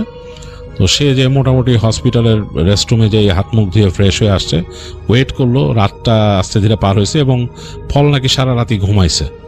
সকালের দিকে পলের সেন্স আসছে, আসার পর বিল দেখতে গেল। তো তখন পলের সাথে কথা বললো যে কি হয়েছিল। বিল জিজ্ঞেস করছে কি হয়েছিল কালকে রাত্রে তোর সাথে। তো পল তাকে বলতেছে এখন না, পরে ফিরে যেয়ে বলতেছি। তো যাই হোক, হাসপাতাল থেকে পরে পলকে রিলিজ করে দেয়, বিল নিয়ে আসে তাকে। আনার পরে পল বাসায় যে মানে মোটামুটি রেস্ট নেয় আরও 2-3 দিন, তারপরে আসে বিলের কাছে। আর তারপর বিল জিজ্ঞেস করে যে কি হয়েছিল তোর। তো তখন নাকি পল বলে যে যখন নাকি বিল চলে যায়, সে ভাবছে যে মানে কেন হচ্ছে না, মানে তারা যে প্ল্যান সেট করছে সেটা কেন হচ্ছে না, কেন কিছু আসতেছে না। হয়তো বিল চাচ্ছে না, এই কারণে হয়তো হচ্ছে না। দুজনে মনে হয় মত এক হইতে হয়। তো চিন্তা করে বিল তো বাইরে গেছে, আমি এখন নিজে ট্রাই করি। তো এই চিন্তা করে সে ওই যে বোর্ডটা নিয়ে বসে। কিন্তু যেহেতু সে একা, সে পুরোপুরি অন্ধকার করতে ভয় পায়। তো সে তাদের যে ওই যে চার্জার লাইট থাকে সেটা জ্বালায় রাখে, আর তার পাশে সে তাদের ওই যে কেরোজিন ল্যাম্প আছে, হ্যারিকেন, ওইটাও জ্বালায়, আর মোমবাতি জ্বালায় বসে শুরু করে তার মতো। সে তার মতো রিচুয়াল করতেছে, ডাকতেছে, এরকম হচ্ছে। মানে অনেকক্ষণ হয়ে গেছে, কিচ্ছু আসে না, এরকম কিছুই ঘটতেছে না। তো এক পর্যায়ে সে মনে করে যে মানে কিছু হবে না, এটা আসলে এরকম কিছু হবে না, আর এটা কাজ করে না। তো এটা চিন্তা করার সাথে সাথে নাকি ঘরের সব বাতি বন্ধ হয়ে যায় একসাথে। তার চার্জ লাইটও বন্ধ হয়ে যায়, হারিকেনও বন্ধ হয়ে যায়, এবং মোমও বন্ধ হয়ে যায়, এবং একই সাথে সেম টাইমে 3টা বন্ধ হয়ে যায়। এবং মনে হয় বাতাস একটা বাড়ি মারে, তার যে টেনটাকে একটা বাড়ি মারে, টেনটা প্রায় বাঁকা হয়ে গেছিল বাতাসের বাড়িতে এরকম।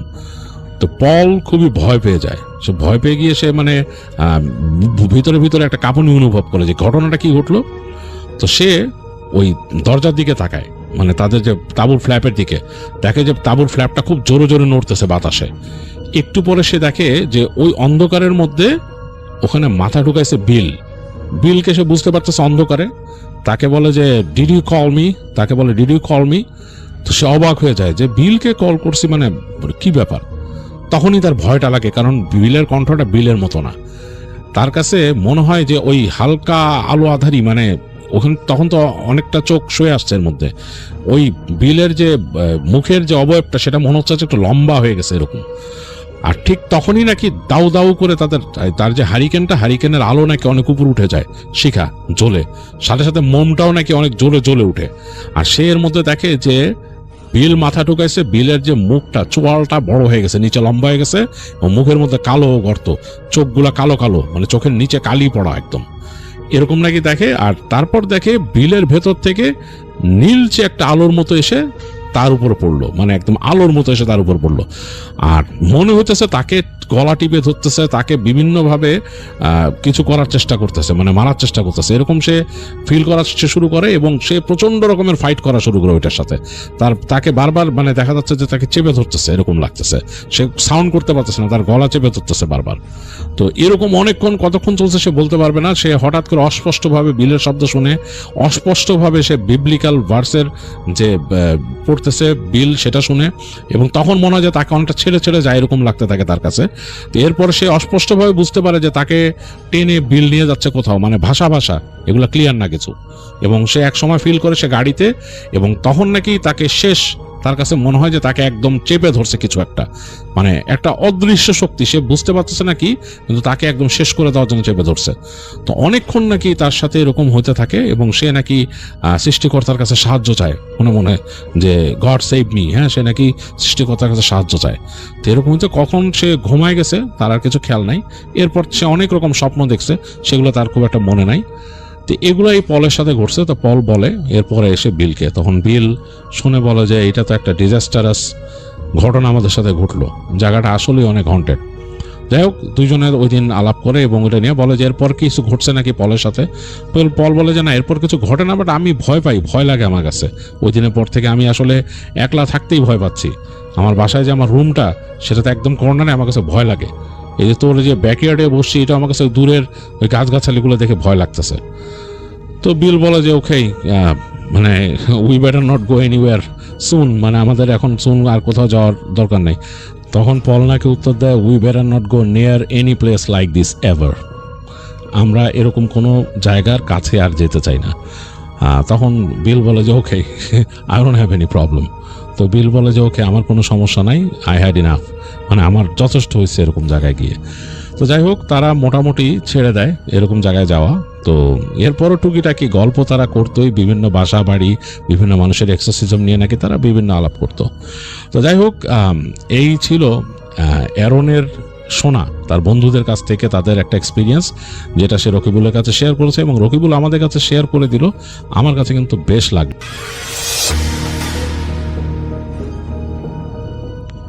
হ্যালো লিসেনার, আসসালামু আলাইকুম। আপনাদের জন্য যে এরকম সুন্দর সুন্দর বাছাইকৃত এপিসোডগুলো ছিল, সবগুলোই কিন্তু আপনাদের জন্য আমি প্রতিনিয়তই চেষ্টা করতেছি নতুন নতুন এপিসোডগুলো নিয়ে আসার জন্য। সো আপনারা অবশ্যই কমেন্ট বক্সে জানাতে বলবেন না যে আপনাদের আজকের এপিসোডগুলো আপনাদের কীরকম লাগলো। সো আমরা চেষ্টা করতেছি আপনাদের জন্য আরও সুন্দর সুন্দর ঘটনাগুলো নিয়ে আসার জন্য। আর এর পরবর্তীতে অবশ্যই আপনাদের জন্য আরও স্পেশাল এপিসোড নিয়ে আসবো ইনশাল্লাহ। সো আপনারা চেষ্টা করবেন অবশ্যই আমাদের এই চ্যানেলটিকে সাপোর্ট করতে। আর যারা এই চ্যানেলে নতুন আজকে, তারা অবশ্যই আমাদের এই চ্যানেলটিকে সাবস্ক্রাইব করতে বলবেন না, কারণ আমরা চেষ্টা করতেছি আরও নতুন নতুন ঘটনা আনার জন্য। সো আপনারা যখন সাবস্ক্রাইব করে রাখবেন, তখন নতুন নতুন ঘটনাগুলো আপনাদের মাঝে চলে যাবে ইনশাল্লাহ। তো এরকম যদি আপনাদের কোনো মাঝে কোনো নিজের ভৌতিক ঘটনা থেকে থাকে, তাহলে আমাদেরকে জানাতে পারেন, আমরা চেষ্টা করব আপনাদের এই ভৌতিক ঘটনাগুলো শোনাই দেওয়ার জন্য। সো আজকের মতো এখানেই সমাপ্ত করতে চাচ্ছি। আর এর পরবর্তীতে আপনাদের জন্য আরও সুন্দর সুন্দর এপিসোড নিয়ে হাজির হব আমরা ইনশাল্লাহ। তো আল্লাহ হাফেজ।